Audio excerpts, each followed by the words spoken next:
ಎಲ್ಲರಿಗೂ ನಮಸ್ಕಾರ. ಮಂಗಳೂರು ವಿಶ್ವವಿದ್ಯಾನಿಲಯ ಹಾಗೂ ಮಂಗಳೂರು ವಿಶ್ವವಿದ್ಯಾನಿಲಯ ಶಿಕ್ಷಕೇತರ ಉದ್ಯೋಗಿಗಳ ಸಂಘದ ಜಂಟಿ ಆಶ್ರಯದಲ್ಲಿ ಪ್ರಧಾನಮಂತ್ರಿ ಉಚ್ಚತರ ಶಿಕ್ಷಾ ಅಭಿಯಾನ ಯೋಜನೆ ಪ್ರಾಯೋಜಿತ ವಿಶ್ವವಿದ್ಯಾನಿಲಯಗಳ ಆಡಳಿತ ಹಾಗೂ ಶೈಕ್ಷಣಿಕ ಸುಧಾರಣೆ ಎಂಬ 2 ದಿನಗಳ ಕಾರ್ಯಾಗಾರದಲ್ಲಿ ಇಂದಿನ ವಿಷಯ ವಿಶ್ವವಿದ್ಯಾನಿಲಯದ ಆಡಳಿತ ವ್ಯವಸ್ಥೆಯಲ್ಲಿ ಸಿಬ್ಬಂದಿಗಳ ಮಹತ್ವದ ಬಗ್ಗೆ ನಮ್ಮನ್ನುದ್ದೇಶಿಸಿ ಮಾತನಾಡಲಿರುವ ಜಾನಪದ ವಿಶ್ವವಿದ್ಯಾನಿಲಯದ ವಿಶ್ರಾಂತ ಕುಲಪತಿಗಳಾಗಿರುವ ಪ್ರೊಫೆಸರ್ ಕೆ ಚಿನ್ನಪ್ಪಗೌಡರನ್ನು ಎಲ್ಲರ ಪರವಾಗಿ ಹಾರ್ದಿಕವಾಗಿ ಸ್ವಾಗತಿಸುತ್ತಿದ್ದೇನೆ. ಪ್ರೊಫೆಸರ್ ಕೆ ಚಿನ್ನಪ್ಪಗೌಡರು ನಮಗೆಲ್ಲರಿಗೂ ಚಿರಪರಿಚಿತರು. ಮಂಗಳೂರು ವಿಶ್ವವಿದ್ಯಾನಿಲಯದ ಕನ್ನಡ ವಿಭಾಗದ ಪ್ರಾಧ್ಯಾಪಕರಾಗಿ, ವಿಭಾಗದ ಅಧ್ಯಕ್ಷರಾಗಿ ಹಾಗೂ ವಿಶ್ವವಿದ್ಯಾನಿಲಯದ ಕುಲಸಚಿವರಾಗಿಯೂ ಕಾರ್ಯನಿರ್ವಹಿಸಿದ್ದಾರೆ. ಇವರು ಕರ್ನಾಟಕದ ಪ್ರಮುಖ ಜಾನಪದ ವಿದ್ವಾಂಸರು, ಸಂಶೋಧಕರು ಮತ್ತು ಲೇಖಕರಾಗಿದ್ದು ಇಂಗ್ಲಿಷ್, ಕನ್ನಡ ಮತ್ತು ತುಳು 3 ಭಾಷೆಯಲ್ಲಿ ಸಾಹಿತ್ಯ, ಸಂಶೋಧನೆ ಹಾಗೂ ಅನುವಾದ ರಚನೆ ಮಾಡಿದ್ದಾರೆ. ಕರ್ನಾಟಕ ಜಾನಪದ ವಿಶ್ವವಿದ್ಯಾನಿಲಯದ ಕುಲಪತಿಯಾಗಿಯೂ ಕಾರ್ಯನಿರ್ವಹಿಸಿದ್ದಾರೆ.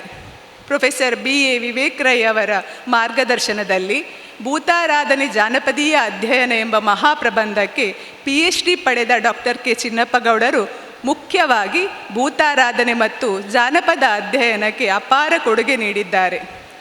ಭೂತಾರಾಧನೆಯಲ್ಲಿ ಸಾಮಾಜಿಕ ಮತ್ತು ಸಾಂಸ್ಕೃತಿಕ ಮಹತ್ವದ ಬಗ್ಗೆ ಅವರು ನಡೆಸಿದ ಸಂಶೋಧನೆಗಳು ಬಹಳ ಮುಖ್ಯವಾದವು.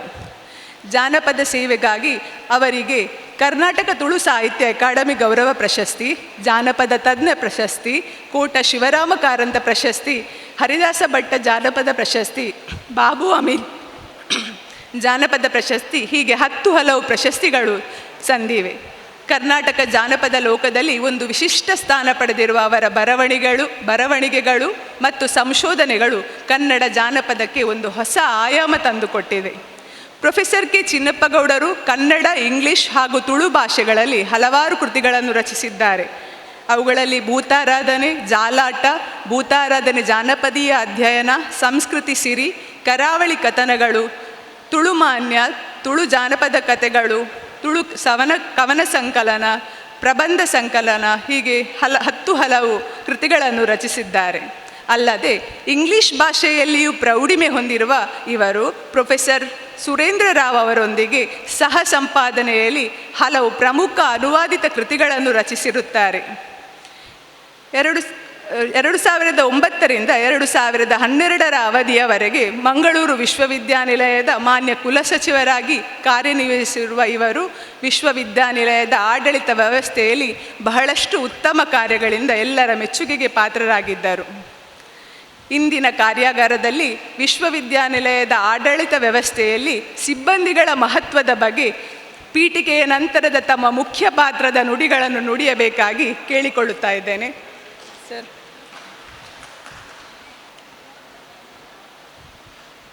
ಸ್ನೇಹಿತರೆ,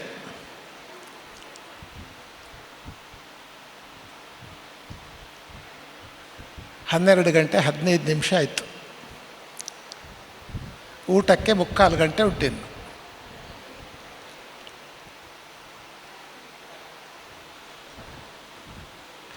ನಾನು ನನ್ನ ವೃತ್ತಿ ಜೀವನದಲ್ಲಿ ಒಂದು ನಿಯಮ ಇಟ್ಟುಕೊಂಡಿದ್ದೆ. ತರಗತಿ ತೆಕ್ಕೊಳ್ಳುವಾಗ ನಾನು 2 ವರ್ಗದ ವಿದ್ಯಾರ್ಥಿಗಳನ್ನು ಡಿಸ್ಟರ್ಬ್ ಮಾಡೋದಿಲ್ಲ. ನಾನು ಒಂದು, ಹಸಿದವರನ್ನು ಎದುರು ಕೂತುಗೊಳಿಸಿ ಪಾಠ ಮಾಡುವ ಕ್ರಮ ಇಲ್ಲ, ಹಸಿದವರನ್ನು ಕಳಿಸೋದು. ನಿದ್ದೆ ಮಾಡುವವ್ರನ್ನ ಎಬ್ಬಿಸಿಯೂ ನಾನು ಪಾಠ ಮಾಡುವ ಕ್ರಮ ಇಲ್ಲ. ಅವರು ಸುಖವಾಗಿ ನಿದ್ದೆಯಲ್ಲಿರ್ತಾರೆ. ನಮ್ಮ ಪಾಠಕ್ಕಿಂತ ಅವರಿಗೆ ನಿದ್ರೆಯೇ ಸುಖವನ್ನು ಕೊಡ್ತದೆ ಅಂತಾದರೆ, ಯಾಕೆ ಆ ನಿದ್ರೆಯಲ್ಲಿ ಕೆಲವು ಕನಸುಗಳನ್ನಾದರೂ ಕಾಣ್ತಾರೆ. ಅವರು ಕನಸುಗಳನ್ನಾದರೂ ಕಾಣುವುದರಿಂದ, ಕನಸುಗಳನ್ನು ಕಾಣಬೇಕಾದ್ರೆ ಆರೋಗ್ಯ ಸ್ವಸ್ಥವಾಗಿರಬೇಕು ಅಂತ ಅರ್ಥ. ಸೊ ಯಾಕೆ ಡಿಸ್ಟರ್ಬ್ ಮಾಡುವುದು ಅಂತ ನಾನು ಹಸಿದವರನ್ನು ಮತ್ತು ನಿದ್ದೆ ಮಾಡುವವರನ್ನು ಎಬ್ಬಿಸಿ, ಅದರ ಅರ್ಥ ನನ್ನ ತರಗತಿಯಲ್ಲಿ ನಿದ್ದೆ ಮಾಡ್ತಾ ಇದ್ದರು ಅಂತ ಅರ್ಥ ಅಲ್ಲ, ನಿಯಮ ಹಾಗೆ. ಹಾಗಾಗಿ ಒಂದು 35-40 ನಿಮಿಷದ ಒಳಗಡೆ ನನ್ನ ಮಾತುಗಳನ್ನು ಮುಗಿಸ್ತೇನೆ. ಪ್ರಶ್ನೋತ್ತರಕ್ಕೆ, ನಿಮ್ಮ ಪ್ರಶ್ನೆಗಳಿಗೆ ಉತ್ತರ ಕೊಡುವ ಅಷ್ಟು ವಿಶಾಲವಾದ ಅನುಭವವಾಗಲಿ ಆಡಳಿತದಲ್ಲಿ ತಜ್ಞತೆಯಾಗಲಿ ನನಗಿಲ್ಲ.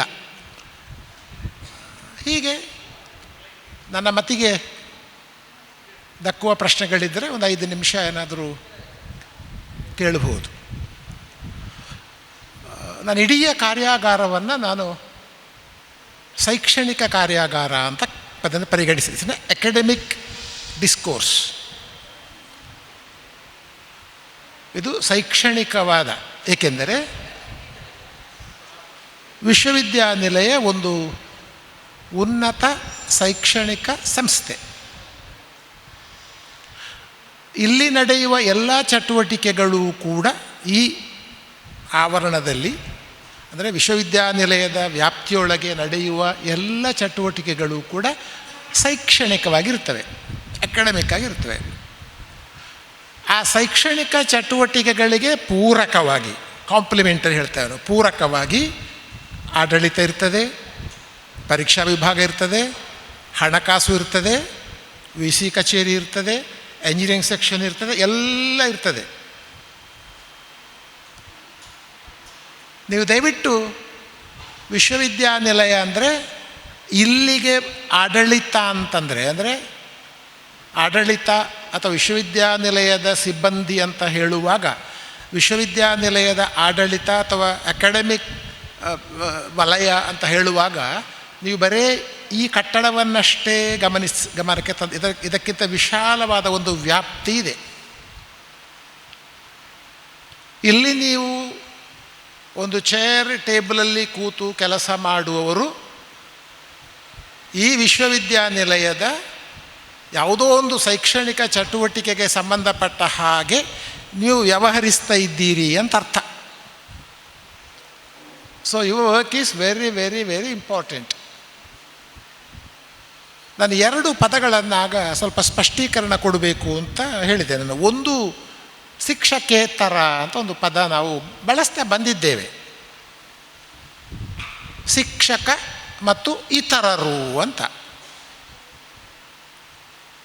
ಶಿಕ್ಷಕ ಇರ್ತಾನೆ, ಮತ್ತು ಉಳಿದವ್ದೆಲ್ಲ ಅದರ್ಸ್, ಇತರ ಏನೋ ಒಂದು ವರ್ಗದಲ್ಲಿ ಬರ್ತದೆ.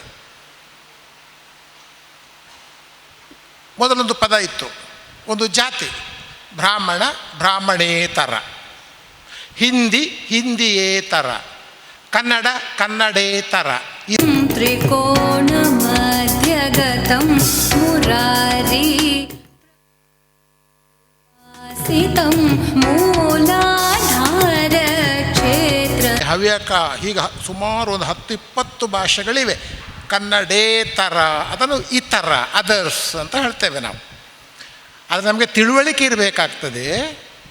ಕನ್ನಡ ಮತ್ತು ಕನ್ನಡೇತರ ಅಂತ ಹೇಳುವಾಗ, ಹಿಂದಿ ಮತ್ತು ಹಿಂದಿಯೇತರ ಅಂತ ಹೇಳುವಾಗ, ಶಿಕ್ಷಕ ಮತ್ತು ಶಿಕ್ಷಕೇತರ ಅಂತ ಹೇಳುವಾಗ, ಆ ಇತರ ಒಂದು ವರ್ಗ ಉಂಟಲ್ಲ, ಅದರ ಬಗ್ಗೆ ನಮಗೆ ಅರಿವಿರಬೇಕಾಗ್ತದೆ. ಮತ್ತು ಒಂದು ಅರ್ಥದಲ್ಲಿ ಅಲ್ಲಿ ಶಿಕ್ಷಕನೇ ಮುಖ್ಯವಾಗುವುದು ಮತ್ತು ಇವರೆಲ್ಲ ಇತರರು. ಇದಕ್ಕೆ ನನ್ನ ಒಪ್ಪಿಗೆ ಇಲ್ಲ. ನಾನು ಬೇಕಾದ್ರೆ ಶಿಕ್ಷಕ ವರ್ಗ ಅಂತ ಕರೀರಿ, ಉಳಿದದ್ದೆಲ್ಲ ಆಡಳಿತ ವರ್ಗ ಅಂತ ಬೇಕಾದ್ರೆ ಅಡ್ಮಿನಿಸ್ಟ್ರೇಟಿವ್ ಸ್ಟಾಫ್, ಯರ್ ಆಲ್ ಅಡ್ಮಿನಿಸ್ಟ್ರೇಟಿವ್ ಸ್ಟಾಫ್. ಅದನ್ನು ಶಿಕ್ಷಕೇತರ ಅಲ್ಲ, ಈ ಪದ ಇಟ್ಟುಕೊಂಡದ್ದಕ್ಕಲ್ಲ ನಾನು ಚರ್ಚೆ ಇರೋದು. ಅಂದರೆ ನಾವು ಏನು ತಿಳ್ಕೊಳ್ಬೇಕು ಅಂತಂದರೆ, ಕೆಲವೊಮ್ಮೆ ನಾವೆಲ್ಲ ನಾನ್ ಟೀಚಿಂಗ್, ಅದೇಂಥದ್ದು ನಾನ್ ಟೀಚಿಂಗ್ ಅಂದರೆ ವಾಟ್ ಡಸ್ ಇಟ್ ಮೀನ್? ಅಂದರೆ teaching is very very important, that's the central ಇದು. ಉಳಿದದ್ದೆಲ್ಲ ನಾನ್, ಅದು ಟೀಚಿಂಗ್ ಅಲ್ಲ ಅಂತ. ಬಟ್ ನಾನು ಹೇಳ್ತಿರೋದು, ಇಡೀ ಯೂನಿವರ್ಸಿಟಿ ಒಂದು ಅಡ್ಮಿನಿಸ್ಟ್ರೇಟಿವ್ ಅಥವಾ ಒಂದು ಅಕಾಡೆಮಿಕ್ ಬಾಡಿ ಆಗಿರೋದ್ರಿಂದ ಇಲ್ಲಿರುವ ಎಲ್ಲರೂ ಕೂಡ ಶೈಕ್ಷಣಿಕ ಸಿಬ್ಬಂದಿಗಳು ಮತ್ತು ಎಲ್ಲರೂ ಮುಖ್ಯರೇ ಎನ್ನುವುದು ಒಂದು. ನಾನು ಇನ್ನೊಂದು ಪದ ಆಗ ಬಳಸಿದೆ, ಎಲ್ಲರೂ ಇಲ್ಲಿ ಮುಖ್ಯರು ಅಂತ ಹೇಳಿದ ಮಾತನ್ನು ಹೇಳಿದೆ. ನನ್ನ ಇಡೀ ಪ್ರಯತ್ನ ಇರುವುದು ಸೂಕ್ಷ್ಮ ಕಾನೂನಿನ ಪರಿಜ್ಞಾನ ಕೊಡುವುದಲ್ಲ. ಐ ವಾಂಟ್ ಟು ಅಪ್ಲಿಫ್ಟ್ ನಿಮ್ಮ ಹುದ್ದೆಯ ಘನತೆಯನ್ನು, the wisdom of your job, ನಿಮ್ಮ ಹುದ್ದೆಯ ಘನತೆಯನ್ನು ಮನವರಿಕೆ ಮಾಡಿಕೊಡುವ ಪ್ರಯತ್ನವನ್ನು ನಾನು ಮಾಡ್ತಿದ್ದೇನೆ. ಯಾವುದೇ ಕಾರಣಕ್ಕೆ ಆಡಳಿತ ಸಿಬ್ಬಂದಿ ನಾವು ಉಳಿದವರಿಗಿಂತ ಇನ್ಫೀರಿಯರ್ ಅಂತ ಭಾವಿಸುವುದಕ್ಕೆ ಹೋಗಬಾರದು. ಇದು ಒಂದು ಮೊದಲನೇದು. ಸಾಮಾನ್ಯ ಇರ್ತದೆ, ನಾನು ನನ್ನ ವೃತ್ತಿ ಬದುಕಿನಲ್ಲಿ 38 ವರ್ಷ, ಆಮೇಲೆ ಈಗಲೂ ಕೂಡ ಒಬ್ಬ ನಾನ್ ಟೀಚಿಂಗ್ ನೀವು ಹೇಳ್ತಿದ್ದೀರಲ್ಲ, ಅಥವಾ ಒಬ್ಬ ಡ್ರೈವರ್ ಇರ್ಬೋದು, ಒಬ್ಬ ಗುಮಾಸ್ತ ಇರ್ಬೋದು, ಒಬ್ಬ ಕ್ಲರ್ಕ್ ಇರ್ಬೋದು, ಯಾರನ್ನೂ ಕೂಡ ನಾನು ಏಕವಚನದಲ್ಲಿ ನಾನು ಹಿಂದೆಯೂ ಕರೆದಿಲ್ಲ, ಇವತ್ತಿಗೂ ನಾನು ಕರೆಯುವ ಕ್ರಮ ಇಲ್ಲ. ನಾನು ಬಹುವಚನದಲ್ಲೇ ಕರೆಯುವುದು. You might have observed. ನಾನು ಯಾರನ್ನು ಅವರು ಇವರು, ಅದರ ಅರ್ಥ ವ್ಯಕ್ತಿಘನತೆ. ನಾನು ಪ್ರೊಫೆಸರ್ ಆಗಿರ್ಬೋದು, ನಾನು ರಿಜಿಸ್ಟ್ರ್ ಆಗಿರ್ಬೋದು, ನಾನು ವಿ ಸಿ ಆಗಿರ್ಬೋದು, ಬಟ್ ನೀವು ಕೂಡ ನಿಮ್ಮ ವ್ಯಕ್ತಿತ್ವ. ಅಲ್ಲಿ ಇನ್ನೊಂದಿದೆ, ಪ್ರೀತಿ ಮತ್ತು ಗೌರವ ಅಂತ. ಪ್ರೀತಿಯಿಂದ ಯಾರನ್ನು ಬೇಕಾದ್ರೂ ಸಲುಗೆಯಿಂದ ಕರಿಬೋದು, ಒಂದು ಗೌರವದಿಂದ ಕರೆಯೋದು. ಗೌರವ ಮತ್ತು ಸಲುಗೆ ಎರಡಿದೆ. ನಾನು ಐ ಗೋ ಫಾರ್ ರೆಸ್ಪೆಕ್ಟ್.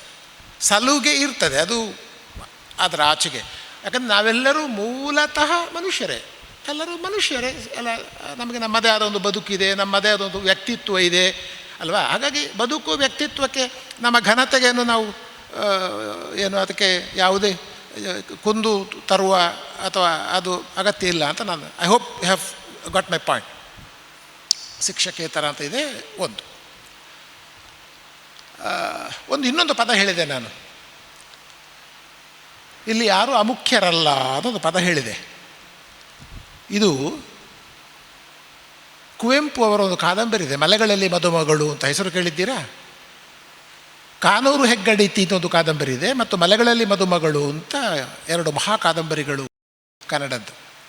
ನೀವು ನಿಮ್ಮ ಉದ್ಯೋಗ ಬಿಟ್ಟು ಏನಾದರೂ ಆಸಕ್ತಿಗಳುಂಟ ನಿಮಗೆ? ಕತೆ ಓದುವುದು, ಪೇಪರ್ ಓದುವುದು, ಕಾದಂಬರಿ ಓದುವುದು, ನಾಟಕ ನೋಡುವುದು, ಸಿನಿಮಾ ನೋಡುವುದು, ಕೊನೆ ಪಕ್ಷ ಹರಟೆ ಹೊಡೆಯುವುದಾದರೂ. ಕೆಲವರಿಗೆ ಅದೂ ಇಲ್ಲ, ಸುಮ್ಮನೆ ಇರ್ತಾರೆ ಪಾಪ. ಕನಿಷ್ಠ ಹರಟೆ ಹೊಡೆಯುವ, ನಿಮ್ಮಷ್ಟಕ್ಕೆ ನೀವು ಹಾಡಿಕೊಳ್ಳುವ, ನಿಮ್ಮಷ್ಟಕ್ಕೆ ಅದೆಲ್ಲ ನಿಮ್ಮ ವೃತ್ತಿಗೆ ಪೂರಕವಾಗಿರ್ತದೆ ಅಂತ ನಂಬ್ಕೊಳ್ಳಿ. ಅದರ ಹೆಚ್ಚು ವಿವರಕ್ಕೆ ನಾನು ಹೋಗ್ತಾ ಇಲ್ಲ. ಒಂದು ಸಿನಿಮಾ ನೋಡುವುದು, ಒಂದು ನಾಟಕ ನೋಡುವುದು, ಒಂದು ಹಾಡು ಕೇಳುವುದು, ಒಂದು ಡಾನ್ಸ್ ನೋಡುವುದು ಅಥವಾ ಮಾಡುವುದು ನಿಮ್ಮ ವೃತ್ತಿಗೆ ಪೂರಕವಾಗಿರ್ತದೆ ಅಂತ ನಂಬಿದವ ನಾನು. ಅದು ನಿಮಗೆ ಒಂದು ಬಗೆಯ ಒಂದು ಶಕ್ತಿ, ಒಂದು ಸಣ್ಣ ಒಂದು ಆಂತರಿಕ ಶಕ್ತಿ ಅನ್ನೋದು ಕೊಡ್ತದೆ, ಮತ್ತು ಒಂದು ಸೋಷಿಯಲ್ ಲೈಫನ್ನು, ಒಂದು ಸಾಮಾಜಿಕ ಬದುಕನ್ನು ಅದು ಕಟ್ಟಿಕೊಡ್ತದೆ ಅಂತ. ಇರಲಿ, ಕುವೆಂಪು ಅವರು ಆ ಮಲೆಗಳಲ್ಲಿ ಮದುಮಗಳು ಕಾದಂಬರಿಯ ಮೊದಲ ಪುಟದಲ್ಲಿ ಓದುಗರಿಗೆ ಅಂತ ಒಂದು ಬರೀತಾರೆ, ಓದುಗರಿಗೆ ಅಂತ. ಇಲ್ಲಿ ಅವ್ರು ಬರೀತಾರೆ, ಇಲ್ಲಿ ಯಾರೂ ಮುಖ್ಯರಲ್ಲ, ಇಲ್ಲಿ ಯಾರೂ ಮುಖ್ಯರಲ್ಲ, ಯಾರೂ ಅಮುಖ್ಯರಲ್ಲ, ಯಾವುದೂ ಯಕ್ಕಶ್ಚಿತ್ತಲ್ಲ. ಅವರ ಕಾದಂಬರಿಯ ಬಗ್ಗೆ ಹೇಳುವುದು, ಇಲ್ಲಿ ಯಾರೂ ಮುಖ್ಯರಲ್ಲ, ಯಾರೂ ಅಮುಖ್ಯರಲ್ಲ, ಯಾವುದೂ ಯಕ್ಕಶ್ಚಿತ್ತಲ್ಲ. ಅಂದರೆ ನೀವು ಎಲ್ಲರೂ ಮಾಡುವ ಕೆಲಸವು ಮುಖ್ಯವೇ. ಡ್ರೈವರ್, ಪಿಯೋನ್, ಅಟೆಂಡೆಂಟ್, ಯಾರು ಎಲ್ಲರೂ ಕೂಡ ಒಂದು ವ್ಯವಸ್ಥೆಯಲ್ಲಿ ಮುಖ್ಯವೇ.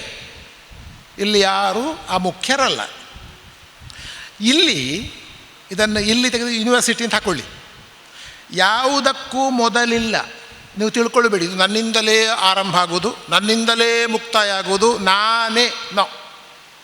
ನಾನೇ ಯಾರಿಲ್ಲ. ಇಲ್ಲಿ ಯಾವುದಕ್ಕೂ ಮೊದಲಿಲ್ಲ, ಯಾವುದಕ್ಕೂ ತುದಿ ಇಲ್ಲ. ಇದಕ್ಕೊಂದು ನಾನು ಗತಿ ಕಾಣಿಸಿ ಹೋಗ್ತೇನೆ ಅಂತ ಹೇಳಲಿಕ್ಕೂ ಇಲ್ಲ. ಯೂನಿವರ್ಸಿಟಿಗೆ ನೋಡಿ ನಾನೊಂದು ಗತಿ ಮಾಡಿ ತೋರಿಸಿ, nothing doing. Definitely institution is always bigger than, greater than an individual.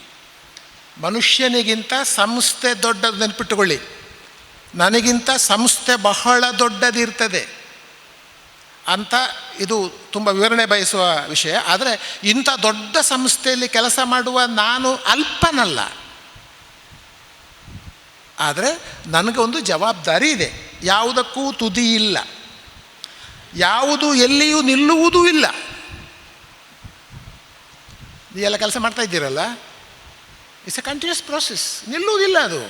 ನೀವು ಬಿಟ್ಟು ಹೋದ ಕೂಡಲೇ ನೋಡಿ, ಇವರಿಗೆ ಬುದ್ಧಿ ಬರ್ತದೆ, ನಾನು ಬಿಟ್ಟು ಹೋದ ಮೇಲೆ ಬುದ್ಧಿ ಬರ್ತದೆ ಅಂತ ಹೇಳ್ತೇವೆ ನಾವು. ಸುಮ್ಮನೆ ಮನೇಲಿ ಅಪ್ಪ ಅಮ್ಮ ಹೇಳ್ತಾರೆ, ನಿಲ್ಲಿ, ನಾನು ಸತ್ತ ಮೇಲೆ ನಿಮಗೆಲ್ಲ ಬುದ್ಧಿ ಬರ್ತದೆ. ಇಲ್ಲ, ಎಂತ ಬುದ್ಧಿ ಬರುವುದು? ಹೇಳೋದುಂಟು. ಅವರು ಹೇಳುವುದೊಂದು ಸಾಂದರ್ಭಿಕ ಇರ್ಬೋದು ಅದು. ಆದರೆ ನೀವು ವಿಶಾಲ, it's A kind of philosophical reply ಇದು. ಇಲ್ಲಿ ಯಾವುದಕ್ಕೂ ಎಲ್ಲಿಯೂ ನಿಲ್ಲುವುದಿಲ್ಲ ಇದು. ಕೊನೆ ಮುಟ್ಟುವುದೂ ಇಲ್ಲ. ಹಾಗಾಗಿ ನಾನು ಈ ಯೂನಿವರ್ಸಿಟಿ ಎಲ್ಲ ಕೆಲಸಗಳನ್ನು ಮುಗಿಸಿ ಹೋಗ್ತೇನೆ ಅಂತಿಲ್ಲ. ಇರುವಷ್ಟು ಕಾಲ ಎಷ್ಟು ಕೆಲಸ ಉಂಟು ಅಷ್ಟನ್ನು ಮಾಡಿ ಹೋಗುವುದು. ಇಲ್ಲಿ ಅವಸರವೂ ಸಾವಧಾನದ ಬೆನ್ನೇರಿದೆ. ಕೆಲವೊಮ್ಮೆ ಅವಸರ ಇರ್ತದೆ, ಆದರೆ ಸಾವಧಾನದಿಂದ ಮಾಡಬೇಕಾಗ್ತದೆ. ಅವಸರ ಇರ್ತದೆ ಕೆಲವೊಮ್ಮೆ, ವರ್ಕ್ ಪ್ರೆಷರ್ ಅಂತ ಹೇಳ್ತೇವೆ ನಾವು. ಏನು ವರ್ಕ್ ಪ್ರೆಷರ್ ಇದ್ದರೂ ಕೂಡ ಅದನ್ನು ಸಾವಧಾನವಾಗಿಯೇ ಮಾಡಬೇಕಾಗ್ತದೆ. ಇಲ್ಲಿ ಇದು ಅವರು ಕಾದಂಬರಿಯಲ್ಲಿ ಬರೆಯುವುದು. ಇಲ್ಲಿ ಅಂದರೆ ನಾನು ಇದಕ್ಕೆ ಇಲ್ಲಿಗೆ ಅನ್ವಯ ಮಾಡುವುದನ್ನು, ಇಲ್ಲಿ ಎಲ್ಲದಕ್ಕೂ ಇದೆ ಅರ್ಥ. ನೀವೆಲ್ಲರೂ ಮುಖ್ಯರು ಮತ್ತು ನೀವು ಮಾಡುವ ಎಲ್ಲ ಕೆಲಸಗಳಿಗೆ ಅರ್ಥ ಇದೆ. ಯಾವುದು ಅಲ್ಲ ವ್ಯರ್ಥ. ನೀವು ತಿಳ್ಕೊಳ್ತೀರಿ, ಇದು ನಾನು ಸುಮ್ಮನೆ ವ್ಯರ್ಥ ನಾನು ಮಾಡುವ ಕೆಲಸ ಅಂತ. ನಾನು ಏನು ಹೇಳ್ತಾ ಇದ್ದೇನೆ, ಈ ನೋಡಿ ಇಲ್ಲಿರುವ ಏನು ಒಂದು ಧನಾತ್ಮಕ ಅಂಶಗಳಿವೆ, ಇದು ನಿಮಗೆ ಬಹಳ ಮುಖ್ಯ ನಿಮ್ಮ ವೃತ್ತಿಯಲ್ಲಿ ಅಂತ. ಯಾವುದಕ್ಕೂ ಯಾವುದು ಅಲ್ಲ ವ್ಯರ್ಥ. ನೀರೆಲ್ಲವೂ ತೀರ್ಥ ಅಂತ ಒಂದು ಮಾತನ್ನು ಮುಗಿಸ್ತಾರೆ. ಅದರಲ್ಲಿ ಎಲ್ಲ ನೀರು ಕೂಡ ತೀರ್ಥವೇ. ಹಾಗಾದರೆ ಯಾವಾಗ ಅದು ತೀರ್ಥ ಆಗ್ತದೆ? ಆ ನೀರನ್ನು ಎಲ್ಲಿ ಬಳಸುವಾಗ?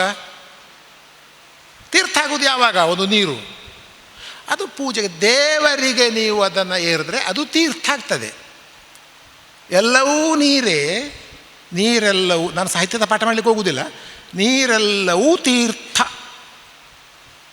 ಅಂದರೆ ನಾವು ಮಾಡುವ ಎಲ್ಲ ಕೆಲಸಗಳು ಕೂಡ ನೀರು ಹೇಗೆ ಪೂಜೆಯಲ್ಲಿ ತೀರ್ಥವಾಗುತ್ತದೆಯೋ, ವಿಶ್ವವಿದ್ಯಾನಿಲಯದ ಆಡಳಿತದಲ್ಲಿ ಅದು ತೀರ್ಥವೇ, ಪವಿತ್ರವೇ, ಶುದ್ಧವೇ ಆಗಿರುತ್ತದೆ. ಆದರೆ ಅದು ತೀರ್ಥ ಆಗಬೇಕಾದರೆ ಶುದ್ಧವಾದ ಒಂದು ಭಾವನೆ ಬೇಕು.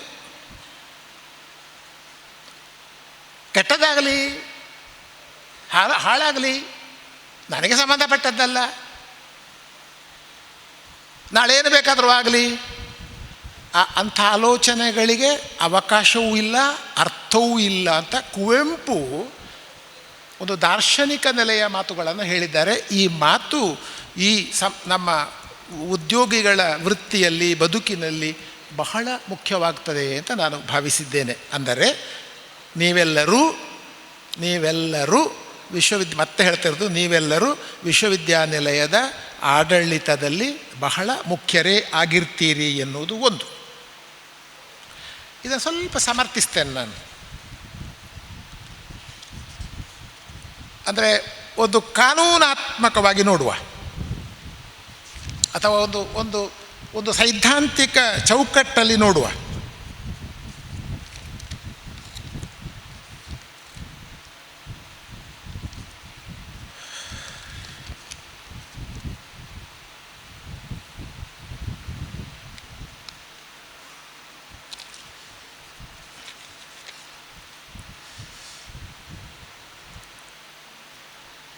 ಈ ವಿಶ್ವವಿದ್ಯಾನಿಲಯಕ್ಕೆ ಅಥವಾ ಎಲ್ಲ ವಿಶ್ವವಿದ್ಯಾನಿಲಯಕ್ಕೆ ಒಂದು ಆ್ಯಕ್ಟ್ ಅಂತ ಇದೆ, ಅಧಿನಿಯಮ ಅಂತ ಹೇಳ್ತೇವೆ ನಾವು. ನನ್ನ ಮೊದಲನೆಯ ಪ್ರಶ್ನೆ, ನೀವು ನಿಮ್ಮ ವೃತ್ತಿಯನ್ನು ಆರಂಭಿಸುವ ಮೊದಲು ಅಥವಾ ಆ ನಂತರದಲ್ಲಿ ವಿಶ್ವವಿದ್ಯಾಲಯ ಆ್ಯಕ್ಟನ್ನು ಓದಿದ್ದೀರಾ? ಬೇಕಾದಾಗ ನೋಡುವುದಲ್ಲ, ನಿಮಗೆ ಗೊತ್ತಿರಬೇಕು ವಿಶ್ವವಿದ್ಯಾನಿಲಯದ ಆ್ಯಕ್ಟಿನ ಯಾವ ಪ್ರೊವಿಷನ್, ಯಾವ ಸೆಕ್ಷನಲ್ಲಿ ಏನಿದೆ ಅಂತ. ನೀವು ಅದನ್ನು ಈಗ ಆದರೆ ಗೊತ್ತಿರಬೇಕು ನಿಮಗೆ, ಅದು ಇದರಲ್ಲಿ ಇದೆ ಎನ್ನುವುದು. ಆಮೇಲೆ ತುಂಬ ಮಾರ್ಪಾಟುಗಳು ಆಗ್ತವೆ. ನಾವೊಂದು ಸ್ಟ್ಯಾಚ್ಯೂಟಲ್ಲಿ, ಇದು ಆ್ಯಕ್ಟಲ್ಲೆಲ್ಲ ಇರುವುದಿಲ್ಲ. ಒಂದು ಪೀಠ ಬಂದ ಕೂಡಲೇ, ಒಂದು ಹೊಸ್ತು ಬಂದ ಕೂಡಲೇ ನಾವೊಂದು ಸ್ಟ್ಯಾಚ್ಯೂಟ್ ಮಾಡ್ತೇವೆ, ಆ ಪೀಠ ಹಾಗೆ ಕೆಲಸ ಮಾಡಬೇಕು ಅಂತ. ಆ ಕೆಲಸಕ್ಕೆ ಬೇಕಾಗಿ ಮತ್ತೆ ರೆಗ್ಯುಲೇಷನ್ಸ್ ಮಾಡ್ತೇವೆ ನಾವು, ರೂಲ್ಸ್ ಆ್ಯಂಡ್ ರೆಗ್ಯುಲೇಷನ್ಸ್. ನೋಡಿ, ಆ್ಯಕ್ಟ್ ಇರ್ತದೆ, ಸ್ಟ್ಯಾಚ್ಯೂಟ್ ಮಾಡ್ತೇವೆ, ರೂಲ್ಸ್ ರೆಗ್ಯುಲೇಷನ್ಸ್ ಎಲ್ಲ ಬರ್ತವೆ. ಅದು ಅಂತಿಮಕ್ಕೆ ಸ್ಟ್ಯಾಚ್ಯೂಟಲ್ಲಿ ಇರುವುದಿಷ್ಟೇ, ಒಂದು ಪೀಠದಲ್ಲಿ ಒಬ್ಬರು ಪ್ರೊಫೆಸರ್ ಇರಬೇಕು, ಒಂದು ನಿರ್ದೇಶಕನಾಗಿ ಇಂಥವನು ಇರಬೇಕು, ಸ್ಟಾಫ್ ಇಷ್ಟಿರಬೇಕು, ಇಂಥದ್ದೆಲ್ಲ ಅಷ್ಟೇ ಇರ್ತದೆ. ಆ ಸ್ಟಾಫನ್ನು ಹೇಗೆ, ಅದಕ್ಕೆ ಬೇಕಾದ ರೆಗ್ಯುಲೇಷನ್ಸ್ ನಾವು ಮತ್ತೆ ಮಾಡಬೇಕು, ಎಲ್ಲ ನೇಮಕ. ಅಂದರೆ ಏನಾಗುತ್ತೆ, ಆ್ಯಕ್ಟಲ್ಲಿ ಇರುವುದು,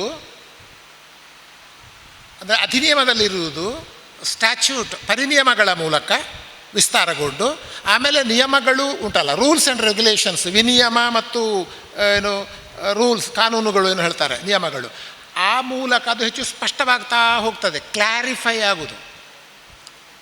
ನಿಮಗೆ act, statute, rules and regulations ನಾವೇನು ಹೇಳ್ತೇವೆ, ಇವುಗಳ ಒಂದು ಸ್ಥೂಲ ಆದರೂ ಪರಿಚಯ ಬೇಕಾಗುತ್ತೆ. ನೀವು ಕೆಲಸ ಮಾಡುವ, ಕನಿಷ್ಠ ನೀವು ಕೆಲಸ ಮಾಡುವ ಹುದ್ದೆಗೆ ಸಂಬಂಧಪಟ್ಟಂತಾದರೂ ಕೂಡ ಅದು ಅದರೇನಾದರೂ ಆ್ಯಕ್ಟಲ್ಲಿ ಅದರ ಪ್ರಸ್ತಾವ ಬರ್ತದೋ, ಇದಕ್ಕೆ ಸಂಬಂಧಪಟ್ಟ ಸ್ಟ್ಯಾಚ್ಯೂಟ್ಸ್ಗಳು ಏನಿವೆ, ಇದಕ್ಕೆ ಸಂಬಂಧಪಟ್ಟಾಗೆ ಈವರೆಗೆ ಏನೇನು ರೂಲ್ಸ್ ಆ್ಯಂಡ್ ರೆಗ್ಯುಲೇಷನ್ಸ್ ಮಾಡಿದ್ದಾರೆ ಅಂತ ನಿಮಗೆ ಗೊತ್ತಿರಬೇಕು. ಯಾವ ಟೇಬಲಲ್ಲಿ ನೀವು ಇದ್ದೀರಿ, ರಿಜಿಸ್ಟ್ರಾರ್ ಸೆಕ್ಷನಲ್ಲಿ ನೀವು ಯಾವ ಸ್ಟೇಜ್, ಯಾವ ಸಿಂಡಿಕೇಟ್ ಸೆಕ್ಷನಲ್ಲಿ ಇದ್ದೀರೋ, ಜನರಲ್ ಸೆಕ್ಷನ್ ಇದ್ದೀರೋ, ಡೆವಲಪ್ಮೆಂಟೋ, ಅಕಾಡೆಮಿಕ್ಕೋ, ಅಲ್ಲಿ ನಿಮಗೆ ಗೊತ್ತಿರಬೇಕು. ಅಡ್ಮಿಷನ್ಸ್, ಅಕಾಡೆಮಿಕ್ ಸೆಕ್ಷನಲ್ಲಿ ಇದು ಬರ್ತದೆ, ಅಡ್ಮಿಷನ್ಸ್ ಬರ್ತದೆ, ಅಫಿಲಿಯೇಷನ್ಸ್ ಎಲ್ಲ ಬರ್ತದೆ ಅಕಾಡೆಮಿಕ್ಕೆಲ್ಲ. ಆಗ ಕಾಲಕಾಲಕ್ಕೆ ವ್ಯತ್ಯಾಸಗಳಾಗಿರ್ತವೆ. ಅದೆಲ್ಲ ಅವರು ತಿಳ್ಕೊಂಡು ಒಂದು ಕರೆಕ್ಟ್ ತಿಳ್ಕೊಂಡಾಗಿರಬೇಕಾಗ್ತದೆ. ಅಡ್ಮಿಷನ್ಸ್ ಎಷ್ಟು ಈ ವರ್ಷ ಎಷ್ಟೆಷ್ಟು ಕೊಟ್ಟಿದೆ, ಏನೇನು ಅಂತೇಳಿ ಚೇಂಜ್ ಆಗ್ತಾ ಇರ್ತದೆ. ಇಲ್ಲಾಂದರೆ ಏನಾಗ್ತದೆ ಅಂತಂದರೆ, ಪ್ರತಿಯೊಂದನ್ನು ಕೂಡ ನೀವು ಒಬ್ಬ ಅನುಭವಿ ಮೇಲಿನವರೆಂದರೆ ಕೇಳಿಯೇ ಕೆಲಸ ಮಾಡಬೇಕಾಗ್ತದೆ. ಪ್ರತಿಯೊಂದಕ್ಕೂ ಅದೇನು ಸರ್ ಇದಕ್ಕೇನು ಹೇಗೋದು ನಿಮ್ಗೆ ಗೊತ್ತಲ್ಲ, ನಾನು ಅದರಲ್ಲಿ ಬೆರೆಸ್ಲಿಕ್ಕೆ ಹೋಗ್ತಾ ಇಲ್ಲ. ಒಂದು ಲೆಟ್ರ್ ಬರ್ತದೆ, ಅದನ್ನೊಬ್ಬ ಫುಲ್ ಬರೀತಾನೆ, ಅದಕ್ಕೆ 2ನೇ ಒಂದು ಸಣ್ಣ ನೋಟ್ ಹಾಕ್ತಾನೆ, 3ನೇ ಇನ್ನೂ ಸಂಕ್ಷಿಪ್ತ ನೋಟ್ ಹಾಕ್ತಾನೆ, ARಗೆ ಹೋಗ್ತದೆ, DRಗೆ ಹೋಗ್ತದೆ, ರಿಜಿಸ್ಟ್ರಾರ್ಗೆ ಬರ್ತದೆ. ರಿಜಿಸ್ಟ್ರಾರ್ ಬರುವಾಗ ಅದರದ್ದು ಹೀಗೆ ಅನುಮೋದಿಸಬಹುದು, ಇಂಥ ಕಾರಣಗಳು ಅಂತ ಕೊಡ್ತಾರೆ. ಅವ್ರೇನು ಮಾಡ್ತಾರೆ, ಡೌಟ್ ಬಂದರೆ ಹಿಂದಿನ ಟಿಪ್ಪಣಿಗಳನ್ನೆಲ್ಲ ನೋಡ್ತಾರೆ. ಬಟ್ ಸಾಧಾರಣವಾಗಿ ಎಲ್ಲ ಅನುಭವಿಗಳಿದ್ದ ಕಾರಣ ಡೌಟ್ ಬಂದರೆ ನೋಡ್ತಾರೆ, ಇಲ್ಲದಿದ್ದರೆ ಸರಿ ಅಂಥೇಳಿ ಅನುಮೋದಿಸಬಹುದು ಅಂತ. ಎಷ್ಟು ನಾವು ಕೂಡ ಅನುಮೋದಿಸಬಹುದು, ಶಿಫಾರಸು ಮಾಡಲಾಗಿದೆ ಅಂತ ಹೇಳೋದು ವಿಸಿಗೆ, ನಾವು ಮಾಡುವುದು ಅವರೇ, ಅನುಮೋದಿಸಿದೆ ಅಂತ ಮತ್ತು ಅವರು ಹೇಳಬೇಕು ಅದನ್ನು. ಅದಕ್ಕೆ ಬೇಕಾದ ಟಿಪ್ಪಣಿ ಅಂದರೆ ಒಂದು ವಿಷಯವನ್ನು ಎಸ್ ಆರ್ ನೋ, ಎಸ್ ಆದರೆ ಯಾವ ಗ್ರೌಂಡ್ಸ್, ನೋ ಆದರೆ ಯಾವ ಗ್ರೌಂಡ್ಸ್, ಹಾಗೆ ಕೊಡಬೇಕಾದ್ರೆ 2 ಸಂಗತಿಗಳು ಉಂಟು. ಒಂದು ನಿಯಮಗಳು ಬರ್ತವೆ, ಇನ್ನೊಂದು ಕಾಮನ್ ಸೆನ್ಸ್ ಅಂತ ಇರೋದು, ಒಂದು ವಿಸ್ಡಮ್ ಅಂತ ಹೇಳ್ತೇವೆ. ಆಡಳಿತದಲ್ಲಿ ನಾವಲ್ಲಿಗೆ 2 ವರ್ಗ ಮಾಡುವಾಗ ಒಂದು ಬ್ಯೂರೋಕ್ರೆಟ್ಸ್ ಅಂತ ಹೇಳ್ತಾರೆ, ಹೌದಾ? ಬ್ಯೂರೋಕ್ರೆಟ್ಸ್ ಸಾಮಾನ್ಯವಾಗಿ IAS, IFS, KS ಇವರೆಲ್ಲ ಬ್ಯೂರೋಕ್ರೆಟ್ಸ್ ಅಂತ ಹೇಳ್ತೇವೆ ನಾವು. ಅದು ಬ್ಯೂರೋಕ್ರೆಟ್, ಅವರು ಕಾನೂನು ಮೊದಲವರಿಗೆ. ನಾವು ಅಕಾಡೆಮಿಷಿಯನ್ಸ್ ಬರ್ತೇವೆ, ನಾವು ಅಕಾಡೆಮಿಷಿಯನ್ಸ್ ಆಡಳಿತ ಬಂದಾಗ ನಾವು ಅಕಾಡೆಮಿಷಿಯನ್ ಆಗಿ ನೋಡ್ತೇವೆ. ಕಾನೂನು ಉಂಟು, ಕಾನೂನು ಇದ್ದರೂ ಕೂಡ ಇಂಥ ಕಾರಣಗಳಿಗಾಗಿ ಕಾನೂನಿಗೆ ವಿರುದ್ಧ ಅಲ್ಲ, ಇದು ಕಾನೂನಿಗೆ ವಿಶ್ವವಿದ್ಯಾಲಯಕ್ಕೆ ಪೂರಕವೇ ಆಗಿರುವುದರಿಂದ ಕಾನೂನಲ್ಲಿ ಪ್ರಸ್ತಾವ ಇಲ್ಲದೇ ಇದ್ದರೂ ಕೂಡ ಇದನ್ನು ಅಂಗೀಕರಿಸಬಹುದು, ಇದನ್ನು ಮಾಡಬಹುದು ಅಂತ. To be on the safer ground ಏನು ಮಾಡ್ತಾರೆ ಈ ಬ್ಯೂರೋಕ್ರೆಟ್ಗಳು, ನಾವು ಕಾನೂನು ಬಿಟ್ಟು ಹೋಗುವುದಿಲ್ಲ ಹೇಳ್ತಾರೆ. To be on the safer ground, ಕಾನೂನು ಬಿಟ್ಟು ಹೋಗೋದಿಲ್ಲ ನಾವು, ಕಾನೂನಲ್ಲಿ ಇಂಥ ಮತ್ತು ಏನು ಮಾಡಲಿಕ್ಕೂ ಆಗೋದಿಲ್ಲ ನಮಗೆ.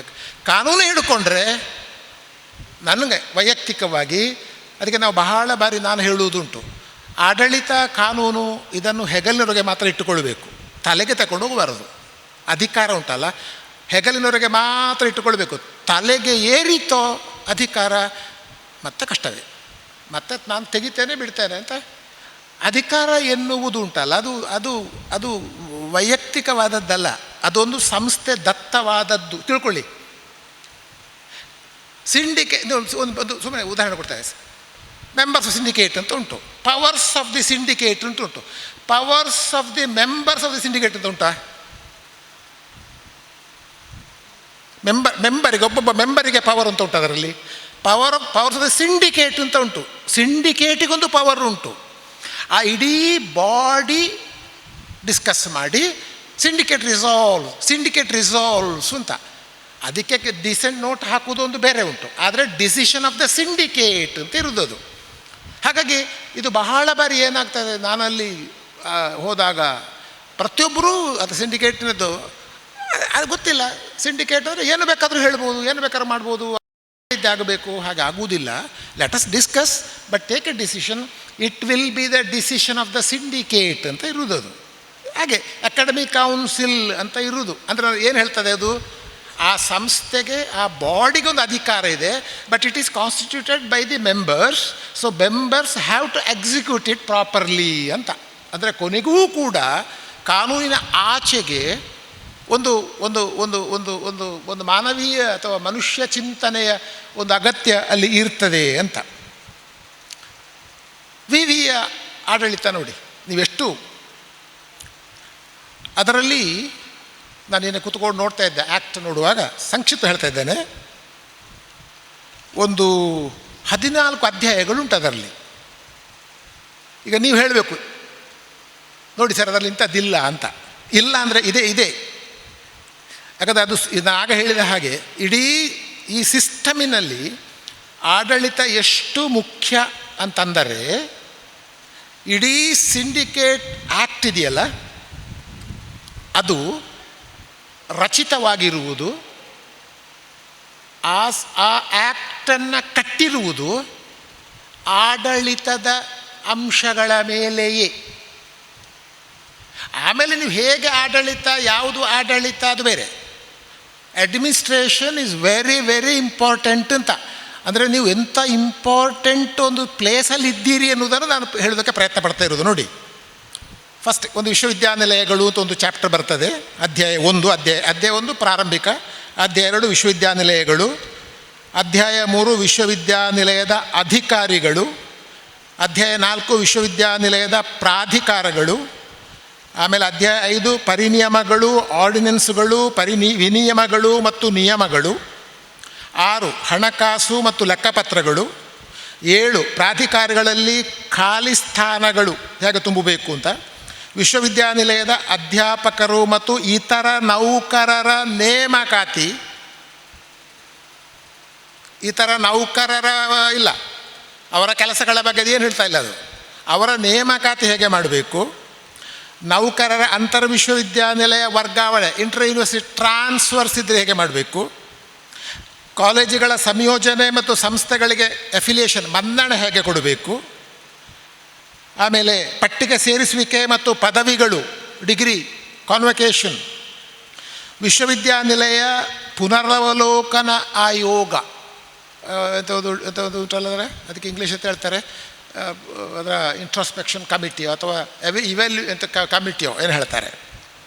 ಆಮೇಲೆ ಪರೀಕ್ಷೆ ಕೆಲಸದಲ್ಲಿ ವ್ಯಕ್ತಿಗಳ ಪ್ರಕಾರಗಳು ಮತ್ತು ಜವಾಬ್ದಾರಿಗಳು, ಸಂಕೀರ್ಣ ಮತ್ತು ತಾತ್ಕಾಲಿಕ ಉಪನ್ಯಮಗಳು. ಇಡೀ ಆ್ಯಕ್ಟನ್ನು ನೀವು ನೋಡ್ತಾ ಬಂದರೆ, ಈ 14 ಸೆಕ್ಷನ್ಸ್ ನೋಡಿದರೆ ಅದು ಆಡಳಿತವನ್ನು ಗಮನದಲ್ಲಿಟ್ಟುಕೊಂಡೇ ವಿಷಯಗಳನ್ನು ಪ್ರಸ್ತಾವಿಸ್ತದೆಯೇ ಹೊರತು ಶಿಕ್ಷಕರು ಹೇಗೆ ಪಾಠ ಮಾಡಬೇಕು, ತರಗತಿಗಳು ಹೇಗಿರಬೇಕು, ಅದನ್ನು ನೀವು ಮಾಡೋದು. ನೀವು ಎಲ್ಲಿ ಮಾಡೋದು, ಆಡಳಿತ ಮಾಡೋದು ಅದನ್ನು. ಅಂದರೆ ಯೂನಿವರ್ಸಿಟಿ ಇಷ್ಟು ವಿಭಾಗಗಳು ಕೆಲಸ ಮಾಡ್ತಾವಲ್ಲ, ಅದು ಕೆಲಸ ಮಾಡುವುದಕ್ಕೆ ಕಾರಣ ಅಥವಾ ಕೆಲಸ ಮಾಡುವ ನಿರ್ದೇಶನಗಳನ್ನು ಕೊಡುವುದು ಆಡಳಿತ. ಅಪಾಯಿಂಟ್ಮೆಂಟ್ ಹೇಗೆ ಮಾಡಿ, ಈಗ ನಮ್ಮ ಟೀಚರ್ಸಿನ ಅದು ಮತ್ತೆ ಬರ್ತಾರೆ, ಟೀಚರ್ಸ್ ಆಯಿತು ಪಾಠ ಮಾಡಬೇಕು, ಪರೀಕ್ಷೆ ಮಾಡಬೇಕು, ಏನು ಹೇಳ್ಬೋದು ನೀವು, ಅವರು ಸರಿಯಾಗಿ ಪಾಠ ಮಾಡಬೇಕು, ಪರೀಕ್ಷೆ ಮಾಡಬೇಕು, ಯೂನಿವರ್ಸಿಟಿ ಕೊಟ್ಟ ಕೆಲಸಗಳನ್ನು ಮಾಡಬೇಕು ಅಂದರೆ ನೀವು ಹೇಳುವುದು, ನೀವು ಹೇಳಿದ್ರಿಂದ ನಾವು ಮಾಡುವುದು. These are your duties. Appointment ಕೊಡುವಾಗ ನೀವು ಏನೆಲ್ಲ ಹಾಕ್ತೀರಿ, ಇಂಥದ್ದೆಲ್ಲ ಹಾಕ್ತೀರಿ. These are your duties, responsibilities. ಈ ನೋಡಿ, ನೀವು ಯಾವ ಪೊಸಿಷನಲ್ಲಿದ್ದೀರಿ ಅಂತಂದರೆ, ನೀವು ಅಂದರೆ ಒಬ್ಬ ಕ್ಲರ್ಕಿಂದ ಹಿಡಿದು ವೈಸ್ ಚಾನ್ಸಲರ್ವರೆಗೆ ನೀವು ಯಾವ ಪೊಸಿಷನಲ್ಲಿದ್ದೀರಿ ಅಂತಂದರೆ, ನೀವು ನಿರ್ದೇಶನ ಮಾಡ್ತಾ ಇದ್ದೀರಿ. You are selected for the post. So ಆಯಿತಾ, ನಿಮ್ಮ ಉದ್ಯೋಗ ಇದು. ವಿಶ್ವವಿದ್ಯಾನಿಲಯವು ಕಾಲಕ್ಕೆ ಕೊಡುವ ಕೆಲಸಗಳನ್ನು ನಿಭಾಯಿಸತಕ್ಕದ್ದು ನೀವು ಹೇಳುವುದು.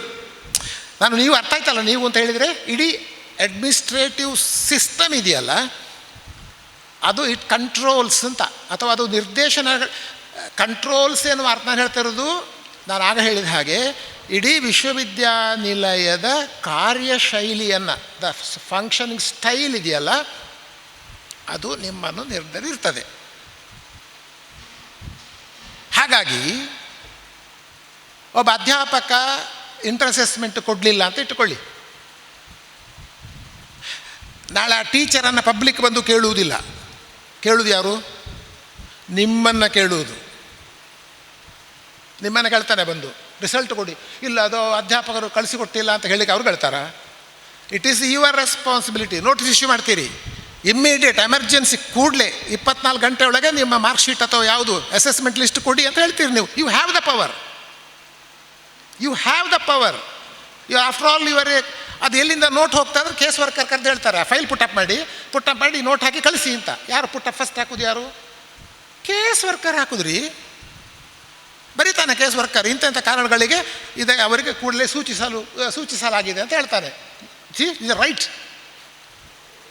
ಅದು ರಿಜಿಸ್ಟ್ರಾರ್ ಅಂತಿಮ ಅಂಕಿತ ಹಾಕಿ approved by the registrar. But ಅದು ಎಲ್ಲಿಂದ ಆರಂಭ ಆಗ್ತದೆ ಅಂತಂದರೆ, ಒಂದು ನೋಟಿಸಿನ ಇನಿಷಿಯೇಟ್ ಆಗುವುದು ಒಬ್ಬ ಕ್ಲರ್ಕಿಂದ, ಬೇಸಿಂದ. ಹಾಗಾಗಿ ನೀವು ಅದು ತಿಳ್ಕೊಂಡಿರಬೇಕಾಗ್ತದೆ ಅಂತ. ಅದು ಏನನ್ನು ಹೇಳ್ತಾ ಇರೋದು, ಈ ಥರದ ಬಹಳ ಬಾರಿ ಈಗ ಏನಾಗಿದೆ, ಡ್ರಾಫ್ಟಿಂಗ್ ಬರುವುದಿಲ್ಲ ಎಲ್ಲ ಹೇಳೋದುಂಟು, ಕಷ್ಟ ಆಗ್ತದೆ.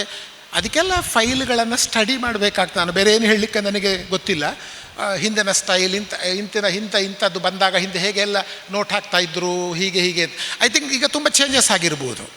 ಈಗ ಒಂದು ಕಾಲಕ್ಕಿತ್ತು, ಒಂದು ಪತ್ರ ಬಂದ ಕೂಡಲೇ ಆ ಇಡೀ ಪತ್ರನೊಬ್ಬರು ಕಾಪಿ ಮಾಡುವುದು. ಎಂಥದಕ್ಕೆ ಅದು ನನಗೆ ಗೊತ್ತಿಲ್ಲ. ಅದು ಇಡೀ ನಾನು ನೋಡ್ತಾ ಇದ್ದೆ, ಇಡೀ ಅದನ್ನು ಆ ಪತ್ರದಲ್ಲಿ ಇದ್ದದನ್ನು ಇಲ್ಲಿ ಬರೆಯುವುದು. ಅದನ್ನು ಮತ್ತೆ ಅದರ ಮೇಲಧಿಕಾರಿಗೆ ಅವ ಸ್ವಲ್ಪ ಕಡಿಮೆ, ಸ್ವಲ್ಪ ಅದನ್ನು ಕಟ್ ಮಾಡಿ ಸ್ವಲ್ಪ ಬರೆಯುವುದು. AR ಮತ್ತು ಸ್ವಲ್ಪ ಕಟ್ ಮಾಡಿ ಬರೆಯುವುದು. ರಿಜಿಸ್ಟ್ರಾರ್ ಮತ್ತೆ ಸ್ವಲ್ಪ ಕಟ್ ಮಾಡೋದು. ರಿಜಿಸ್ಟ್ರಾರ್ ಕೊನೆಗೆ ಅದು ADR ಅಲ್ಲ, ಹೌದು ಅಲ್ಲ ನೋಡಿ, ಹಾಗೆ ಇತ್ತು ನೋಟು. 1 ಪೇಜ್ 1.5 ಪೇಜ್ ಇದ್ದ ಇದು ರಿಜಿಸ್ಟ್ರಾರ್ ಹತ್ರ ಬರುವಾಗ 1/4 ಪೇಜಿಗೆ ಬರ್ತದೆ. VC ಹತ್ರ ಹೋಗುವಾಗ ಒಂದೇ ವಾಕ್ಯ ಅನುಬೋಧಿಸಬಹುದು ಅಂತ. ಇಲ್ಲಿ 2 ಸೂಚನೆ ಉಂಟು. ನೀವೇನು ಮಾಡ್ತಾ ಇದ್ದೀರಿ, ಒಂದು ಪತ್ರದ ಸ್ಪಿರಿಟ್ ಏನು ಅಂತ ನೋಡ್ತೀವಿ. Spirit of the letter. ಒಂದು ಪತ್ರದ ಆಶಯ ಏನು ಅಂತ ಮೊದಲು ಗುರುತಿಸಬೇಕು ನೀವು. ಪತ್ರದ ಯಾಕೆ ಈ ಪತ್ರವನ್ನು ಬರೆದಿದ್ದಾರೆ ಅಂತ. ನಂಬರ್ 2, ಇದಕ್ಕೆ ನಮ್ಮಲ್ಲಿ ಅವಕಾಶ ಇದೆಯೋ, ಅವಕಾಶ ಇಲ್ಲ ಅಂದರೆ ಕಲ್ಪಿಸಬೇಕಾಗುತ್ತದೋ, ಇದೆಷ್ಟು ಅಗತ್ಯ ಇದೆ, ಈ ವಿಷಯ ಎಲ್ಲಾದರೂ ನಮ್ಮ ಬೇರೆ ಬೇರೆ ಬಾಡೀಸಲ್ಲಿ ಚರ್ಚೆ ಆಗಿದೆಯೋ, ಇದನ್ನೆಲ್ಲ ಒಂದು ಡೆವಲಪ್ಮೆಂಟ್ಸನ್ನು ಗಮನದಲ್ಲಿಟ್ಟುಕೊಂಡು ನಾವು ಒಂದು ಕಾನೂನು ಇಲ್ಲದಿದ್ದರೂ ಕೂಡ ನಾವು ಒಂದು ಪ್ರೊವಿಷನ್ ಮಾಡಬೇಕಾಗ್ತದೆ. ಕೆಲವು ಸಂದರ್ಭಗಳಲ್ಲಿ ಪ್ರೊವಿಷನ್ ಅಂತ ಹೇಳ್ತೇವೆ ನಾವು, ಒಂದು ಪ್ರೊವಿಷನ್ ಮಾಡಬೇಕಾಗ್ತದೆ. ಅಂದರೆ ಕೆಲವೇನು ಹೇಗೆ ಬರ್ತದೆ ಕೆಳಗಿನ ಟಿಪ್ಪಣಿ ಅಂತಂದರೆ, ಇಲ್ಲ ಅದು ಅವಕಾಶವೇ ಇಲ್ಲ, ಇದರಲ್ಲಿ ಇಂಥ ಕಾನೂನು ಪ್ರಕಾರ ಇಲ್ಲ ಅಂತ. ಬಟ್ ಸಿಂಡಿಕೇಟಲ್ಲಿ ಡಿಸ್ಕಷನ್ ಆಗಿರ್ತದೆ, ಇಂಥದ್ದೊಂದು ಮಾಡಬೇಕು ಅಂತ ಆಗಿರ್ತದೆ, ಡಿಸಿಷನ್ನಲ್ಲಿ ಡಿಸ್ಕಷನ್ ಆಗಿರ್ತದೆ.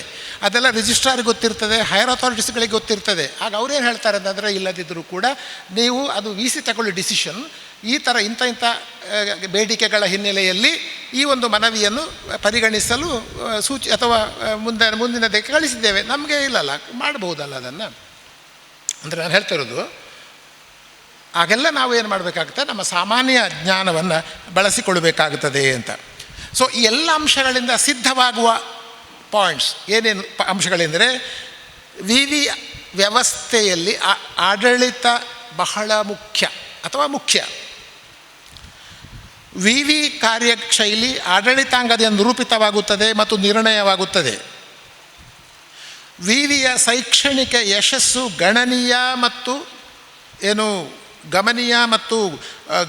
ಗಣನೀಯ ಆಗುವುದಿದ್ದರೆ ನಿಮ್ಮ ಕೊಡುಗೆ ಬಹಳ ಇರ್ತದೆ. ಶೈಕ್ಷಣಿಕ ಕೆಲಸಗಳಿಗೆ ಮಾರ್ಗದರ್ಶನ, ಸಹಕಾರ, ಉತ್ತೇಜನ ಆಡಳಿತಾಂಗದಿಂದ ದೊರಕುತ್ತದೆ. ಒಂದು ಪ್ರಾಜೆಕ್ಟ್ ತಗೊಳ್ಳಿ ನೀವು, ಯಾವುದೋ ಒಂದು ಪ್ರಾಜೆಕ್ಟ್ ಬರ್ತಾ ಅಂತ ಇಟ್ಟುಕೊಳ್ಳಿ. ಪ್ರಾಜೆಕ್ಟಲ್ಲಿ ಇಂಥ ಒಂದು ಪ್ರಾಜೆಕ್ಟ್ ಅಂತ ಒಂದು ಪ್ರಾಜೆಕ್ಟ್ ಅವರು ಬರೀತಾರೆ, ನಿಮಗೆ ಬರುವುದು ಅದು ನೋಡಿ. ಪ್ರಾಜೆಕ್ಟ್ ಬರೆಯುವುದು ಪ್ರೊಫೆಸರ್ ಬರೀತಾರೆ, UGCಗೆ ಅಪ್ಲೈ ಮಾಡ್ತಾರೆ. ಆ ಪ್ರಾಜೆಕ್ಟ್ನ ಅಮೌಂಟು ಯೂನಿವರ್ಸಿಟಿಗೆ ಬರ್ತದೆ. ಅವ್ರು ಯಾಕೆ ಟೀಚರ್ಸ್ ಯಾಕೆ ಕಳಿಸೋದಿಲ್ಲ? ಕಳಿಸ್ಬೋದಲ್ಲ, ಸಿಸ್ಟಮ್ ಅಲ್ಲ ಟೀಚರ್ಸ್ ಹೇಳ್ತಾರೆ, ಅದು ಅವರು ಯಾಕೆ ನಮಗೆ ಕಳಿಸಬೇಕು ಅಂತ ಹೇಳ್ತಾರೆ, ಅದು ಬೇರೆ ವಿಷಯ.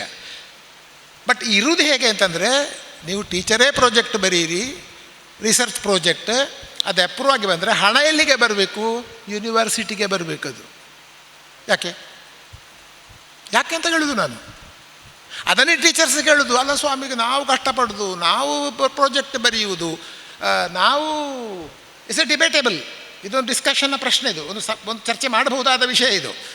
ಆದರೆ ಸಿಸ್ಟಮ್ ಏನು ಹೇಳ್ತದೆ ಅಂತಂದರೆ, ಅದು ಯಾರೇ ಬರೀಲಿ, ನೀವು ಆ ಹಣ ಇಲ್ಲಿಗೆ ಬಂದ ಮೇಲೆ ನಮ್ಮ ದುಡ್ಡು ಕೊಡ್ತೇವೆ, ನಾವು ಕೊಡೋದಿಲ್ಲಲ್ಲ, ನೀವು ಕ್ರಮ ಪ್ರಕಾರ 1 ಕೋಟಿ ಬಂದಿದೆ ಅಂತ ಇಟ್ಟುಕೊಳ್ಳಿ. ನಿಮಗೆ 1 ಕೋಟಿ ಯಾಕೆ ನಿಮ್ಮ ಅಕೌಂಟಲ್ಲಿ? ಯೂನಿವರ್ಸಿಟಿಯಲ್ಲಿ ಇರ್ತದೆ ಅದು, ನಿಮಗೆ ಎಷ್ಟು ಬೇಕು ಅಷ್ಟನ್ನು ಕೇಳಿಕೊಳ್ಳಿ. ಆಗ ಅವರು 50 ಲಕ್ಷ ಕೇಳ್ತಾರೆ ಅಂತ ಇಟ್ಟುಕೊಳ್ಳಿ, ಸಡನ್ 50 ಲಕ್ಷ ಕೇಳ್ತಾರೆ. ಕೇಳಬೇಕಾದ್ರೆ ಅವರು ಕಾರಣಗಳನ್ನು ಕೊಡಬೇಕು, ಏನೇನು 50 ಲಕ್ಷಕ್ಕೆ ಎಂತಕ್ಕೆ ಅಂತ ಕೇಳಬೇಕು. 50 ಲಕ್ಷ ಕೇಳಿದ ಕೂಡಲೇ ಕೊಡಬೇಕು ಅಂತಿಲ್ಲ, ಬಟ್ ಹ್ಯಾವ್ ಟು ಅವರ ಜಸ್ಟಿಫಿಕೇಷನ್ ಏನು ಅಂತ.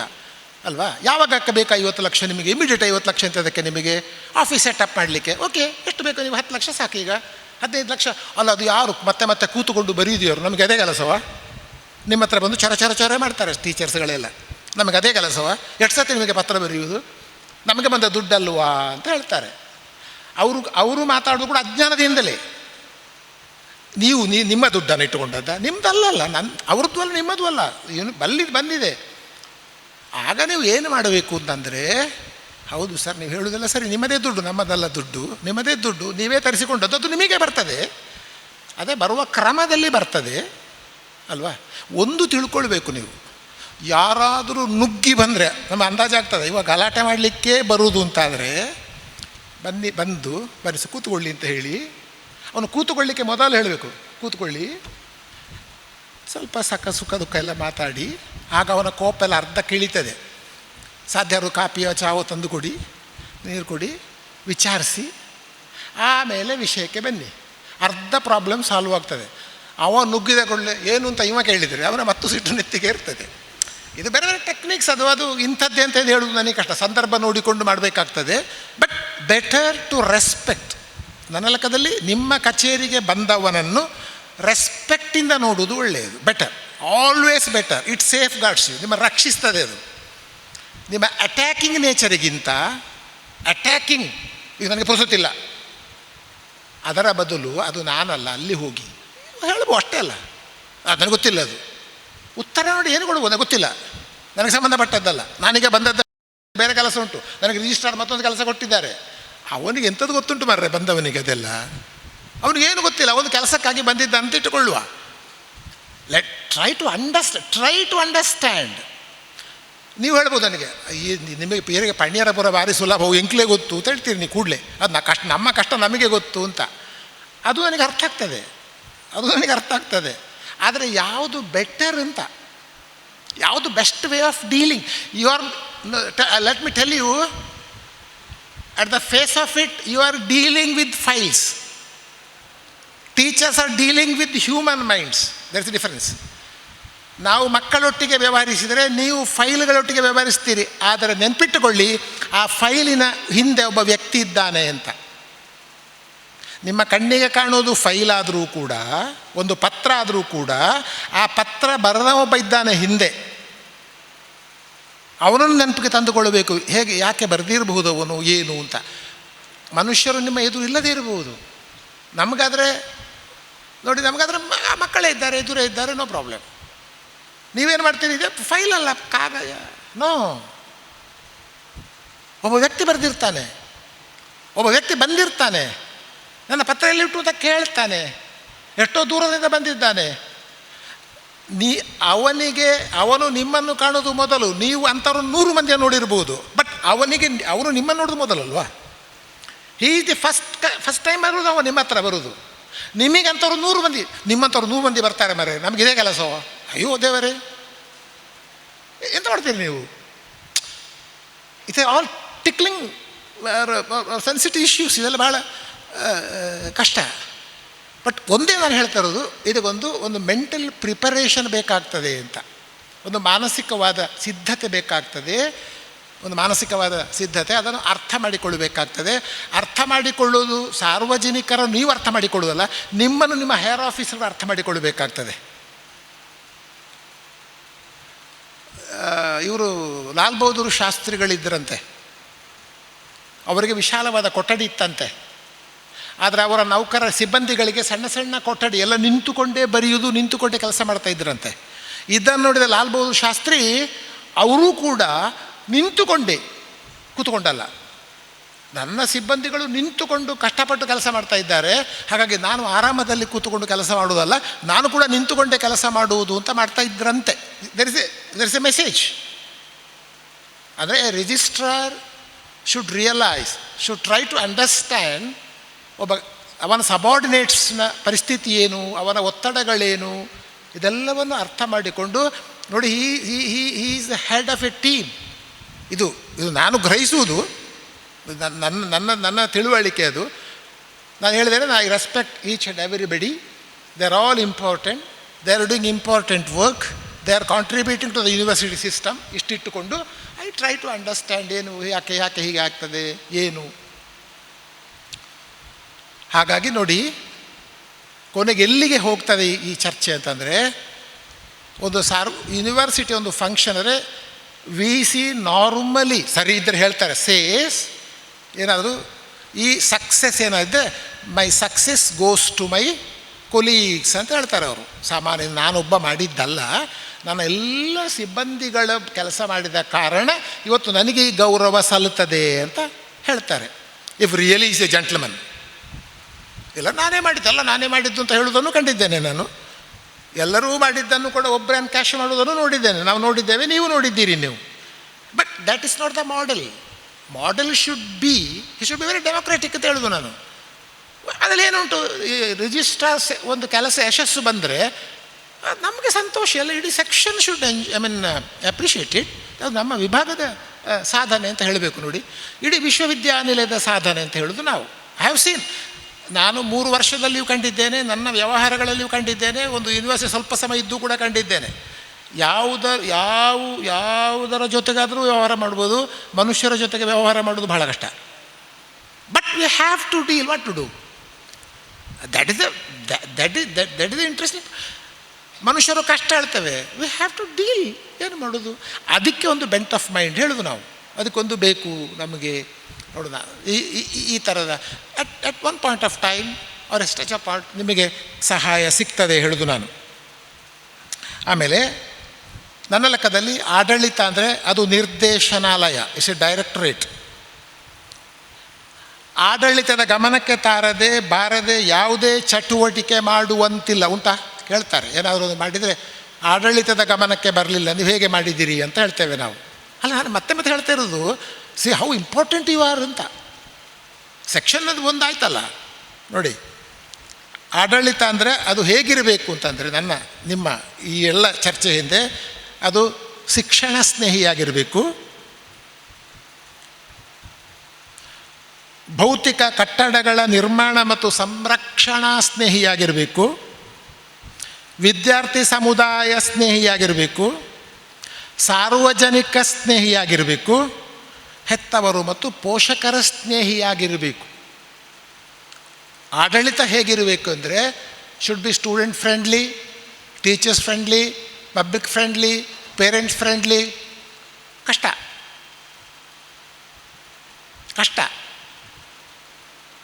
ಆದರೆ ಪ್ರಯತ್ನ ಪಡುವುದರಲ್ಲಿ ತಪ್ಪಿಲ್ಲ. ಲೆಟ್ ಅಸ್ ಟ್ರೈ ಫ್ರೆಂಡ್ಲಿಯಾಗಿ. ಫ್ರೆಂಡ್ಲಿ ಇನ್ ದ ಸೆನ್ಸ್, ಇಲ್ಲಿ ಇನ್ನೊಂದು ತಮಾಷೆ ಉಂಟು. ಇಲ್ಲಿ ಫ್ರೆಂಡ್ಲಿ ಅಂದರೆ ಅಕ್ರಮ ಮಾಡಬೇಕು ಅಂತಲ್ಲ, ತಪ್ಪುಗಳನ್ನು ಮಾಡುವುದಕ್ಕೆ ಫ್ರೆಂಡ್ಲಿ ಅಲ್ಲ ನಾವು, ಅದಿಲ್ಲ. ಬಟ್ ವ್ಯವಹಾರದಲ್ಲಿ ಡೀಲಿಂಗ್ ದ ಪರ್ಟಿಕ್ಯುಲರ್ ಒಂದು ಕೇಸ್ ಡೀಲ್ ಮಾಡುವಾಗ ಫ್ರೆಂಡ್ಲಿ, ಟ್ರೈ ಟು ಕನ್ವಿನ್ಸ್ ಅಂತ ಹೇಳೋದು ನಾನು. ಅದು ಬೇರೆ ವಿಷಯ. ಅಂದರೆ ಇಲ್ಲಿ ಏನಾಗುತ್ತೆ ನೋಡಿ, ನಾನು ಹೇಳ್ತೇನೆ, ಆಡಳಿತದಲ್ಲಿ ಇರುವುದು 2 ಹಂತ, ಒಂದು ಸಂಘರ್ಷ ಮತ್ತೊಂದು ಸಮನ್ವಯ. ಹೌದಲ್ಲ ನೋಡಿ, you begin with conflict, end up with ಸಮನ್ವಯ. ಇಡೀ ಆಡಳಿತದ ಕಷ್ಟಲ್ಲಿದೆ ಅಂತಂದರೆ ಅದು ಸಂಘರ್ಷದಲ್ಲಿ ಇರ್ತದೆ, ಕೊನೆಗೆ ಸಮನ್ವಯದಲ್ಲಿ ನಿಲ್ತದೆ. ಸಮನ್ವಯ ಅಂದರೆ ಅಂಡರ್ಸ್ಟ್ಯಾಂಡಿಂಗ್, ಸರಿ ಹೀಗೆ ಮಾಡ್ಬೋದು, ಹೀಗೆ ಮಾಡಬಹುದು ಅಂತ. ಸ್ಟೂಡೆಂಟ್ ಫ್ರೆಂಡ್ಲಿ ಅಂತ ಹೇಳಿದ ಕೂಡಲೇ ಮಕ್ಕಳು ಹೇಳಿದ್ದನ್ನು ಎಲ್ಲವೂ ಆಗುವುದಿಲ್ಲ, ಅದು ಅವರಿಗೆ ನಾವು ಮನವರಿಕೆ. But friendly in the sense try to understand them, try to convince them. ಕೆಲವು ಆಗಬಹುದು, ಕೆಲವು ಆಗದೇ ಇರ್ಬೋದು. ಇದೆಲ್ಲ ಅಡ್ಮಿನಿಸ್ಟ್ರೇಷನ್ನ ವಿಚಿತ್ರಗಳು, ವೈಚಿತ್ರ್ಯಗಳು ಅಂತ ಹೇಳ್ತೇನೆ, ಅದರ ಬಿಕ್ಕಟ್ಟುಗಳೇ, ಅದಕ್ಕೆ ಉತ್ತರವೇ ಇಲ್ಲ ನಮ್ಮಲ್ಲಿ. ಆಮೇಲೆ ಇಡೀ ಆಡಳಿತ ಇದು ಯಶಸ್ಸಿನ ಅಳತೆಯ ಮಾನದಂಡಗಳ ಬಹಳ ಮುಖ್ಯ. ಹಾಗಾಗಿ ನೋಡಿ, ಒಂದು ಸಾಮಾನ್ಯ ಒಂದು ವಿಶ್ವವಿದ್ಯಾನಿಲಯ ಯಶಸ್ವಿ ಅಂತ ಯಾವಾಗ ಹೇಳ್ತೇವೆ ನೋಡಿ ನಾವು, ಕಾಲಕ್ಕೆ ಪರೀಕ್ಷೆ ಮಾಡಬೇಕು, ನಿಗದಿಯಾದ ಸಮಯಕ್ಕೆ ಸರಿಯಾಗಿ ರಿಸಲ್ಟ್ ಕೊಡಬೇಕು, ಇನ್ನೊಂದು ಅವರಿಗೆ ಅಂಕಪಟ್ಟಿಯನ್ನು ಉಂಟಲ್ಲ ಅದನ್ನೆಲ್ಲ ಸರಿಯಾದ ಕ್ರಮದಲ್ಲಿ ಕೊಡಿ. ಇದೊಂದು ಯೂನಿವರ್ಸಿಟಿಯಿಂದ ಆದರೆ 50% ಪ್ರಾಬ್ಲಮ್ ಸಾಲ್ವ್ಡ್. ಹೌದಲ್ಲೋ ನೋಡಿ ನೀವು. ನಮ್ಮಲ್ಲಿ ಇಲ್ಲ. What we are facing today ನಾವು, we are not able to conduct the exam in time, we are not able to give result in time. ಯಾಕೆ? Because of other reasons. I am not saying you, I am not blaming you. ನಾನು ನಿಮ್ಮನ್ನು ತಪ್ಪು ಮಾಡ್ತಾ ಇಲ್ಲ. ಒಟ್ಟಾರೆ ಯೂನಿವರ್ಸಿಟಿಯೇ ಒಂದು ಸಂಘರ್ಷದಲ್ಲಿ ಉಂಟೀಗ, ಆಗ್ತಾಯಿಲ್ಲ. ಬೇಕಾದ್ರೆ ಕೊರೋನಾ ಅಂತ ಹೇಳಿಬಿಡ್ಬೋದು ನೀವೀಗ, ಅದು ಕೊರೋನಾ ಬಂದದ್ದರಿಂದ ಅಂತ. ಕೊರೋನಾ ಬರದಿದ್ದರೂ ಕೂಡ ಎಷ್ಟು ಸಮಸ್ಯೆ ಇತ್ತು, ಎತ್ತಿತ್ತು. ಒಳ್ಳೆಯ ಅಂಕಪಟ್ಟಿ ಅವ್ಯವಹಾರಗಳಿಗೆ ಕೊರೋನಾ ಬರೋದಕ್ಕೆ ಮುಂಚೆ ಎಷ್ಟು ಅಂಕಪಟ್ಟಿ ಅವ್ಯವಹಾರಗಳಾಗಲಿಲ್ಲ? ಆಗಲಿಲ್ವಾ? ಯಾಕೆ? Why do you shirk your responsibility being a part of the university? Let me tell you, ಆಗಲೇ ಹೇಳಿದ್ದೇನೆ, ಯೂನಿವರ್ಸಿಟಿ ಅನ್ನ ತಿಂದವ, ಋಣ ಬದುಕು ಕೊಟ್ಟವ. ಆದರೆ in a public platform I will not let down my university. This is my principle. ಹೊರಗೆ ಬಂದರೆ ನನ್ನ ವಿಶ್ವವಿದ್ಯಾಲಯವನ್ನು ಬಿಟ್ಟುಕೊಳ್ಳಿಕ್ಕಿಲ್ಲ ನಾನು. ನಿಮ್ಮೆದುರು ಬೇಕಾದ್ರೆ ಹೇಳ್ತೇನೆ, ನಾನು ಇದು ಮಾಡಿ ಸರಿ ಅಲ್ಲ ಹೇಳ್ತೇನೆ. ಬಟ್ ಪಬ್ಲಿಕ್ ಪ್ಲ್ಯಾಟ್ಫಾರ್ಮ್ದೆ it is our university, our ಯೂನಿವರ್ಸಿಟೀಸೇ. ನನಗೆ ತುಂಬ ದುಃಖಗಳುಂಟು, ನನಗೆ ತುಂಬ ಅಸಮಾಧಾನಗಳುಂಟು, ನನಗೆ ತುಂಬ ನಿರಾಶೆ ಉಂಟು. ಕಳೆದಂಥ 8-10 ವರ್ಷಗಳಲ್ಲಿ ಯೂನಿವರ್ಸಿಟಿಯ ಒಂದು ಫೇಸ್ ನೋಡಿದರೆ, I need not explain it, everybody ಅನ್ನ ತಿನ್ನುವನಿಗೆ ಗೊತ್ತಿದೆ ವಾಟ್ ಹ್ಯಾಸ್ ಹ್ಯಾಪನ್ಡ್ ಇಯರ್ ಅಂತ. Man committed mistakes. ಆಯಿತಾ? ದುಃಖ ಆಗ್ತದೆ, ಬೇಜಾರಾಗ್ತದೆ. ಎಂಥ ಯೂನಿವರ್ಸಿಟಿ ಇಷ್ಟು. ಒಂದು ಕಾಲಕ್ಕೆ ಯೂನಿವರ್ಸಿಟಿ ಅವನತಿ ಹೊಂದುವುದಕ್ಕೆ 100 ವರ್ಷ ತಗೊಳ್ತಾ ಇದ್ದರು ಸ್ವಾಮಿ. ಕಟ್ಟುವುದಕ್ಕೆ 100 ವರ್ಷ ತಕ್ಕೊಂಡು ಮತ್ತೆ ಅದು ಅವನತಿ 100 ವರ್ಷ ತಗೊಳ್ತಾ ಇದ್ದರು. ನಾವು 30 ವರ್ಷ ಆಗುವಾಗಲೇ ಶುರು ಮಾಡಿದ್ದೆವು ಅವನತಿಗೆ. Why? They don't know the tradition. ಯಾರನ್ನು ಬ್ಲೇಮ್ ಮಾಡ್ತೀರಿ? ಯಾರನ್ನು? ಆದ್ದರಿಂದ ನಾನೇನು ಮಾಡ್ತೇನೆ, ರಿಸಲ್ಟ್ ಬಗ್ಗೆ ಹೇಳ್ತಾ ಇದ್ದೆ ನಾನು.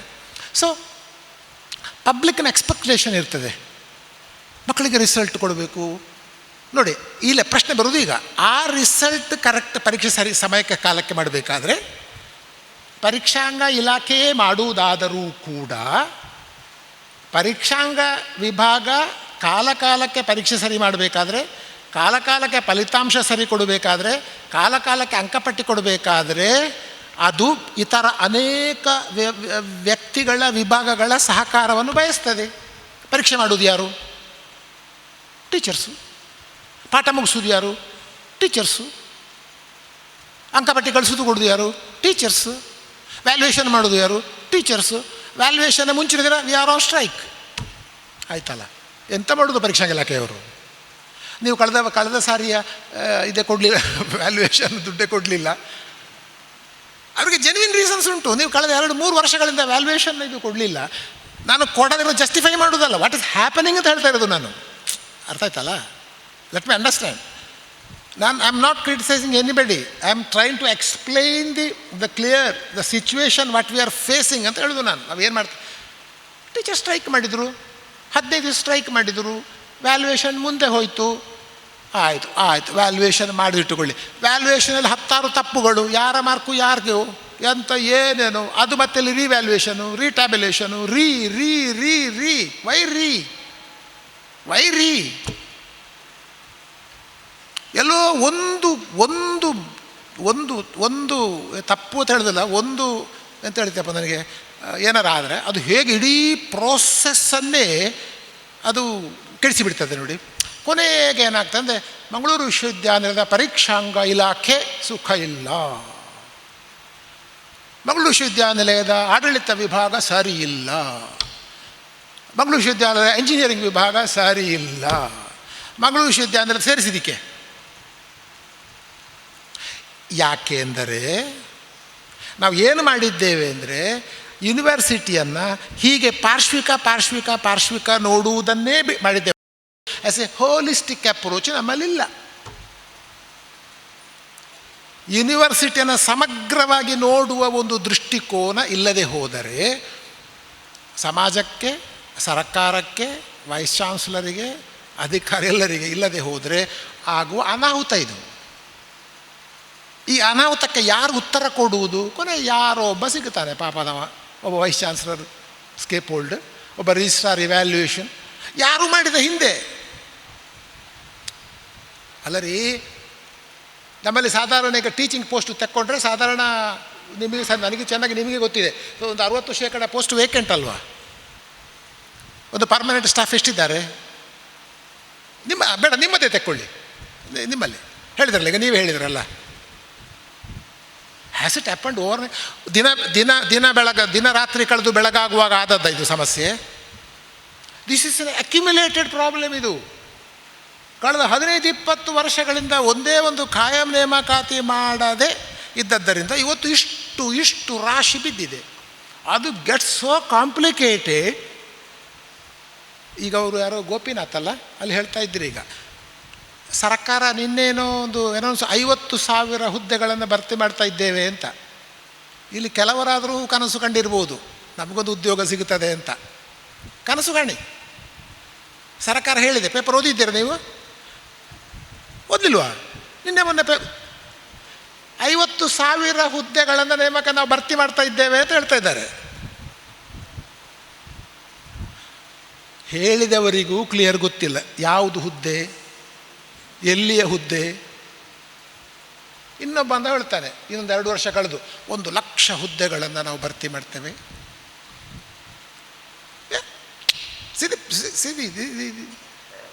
ಇಂಥ ಸಿಚುವೇಷನ್ನಲ್ಲಿ ನಾವಿರುವಾಗ ನಾನು ಮಾತಾಡೋದು ಆದರ್ಶ ಅಲ್ಲ, ವಾಸ್ತವ. ಹೇಗೆ ಇರುವ ಸ್ಥಿತಿಯಲ್ಲಿ ನಾವೇನಾದರೂ ಒಟ್ಟು ಸೇರಿ ಒಂದು ನಡೆಯುವ ಕ್ರಮದಲ್ಲಿ ಹೋಗಬಹುದೋ ಏನೋ ಅಂತ.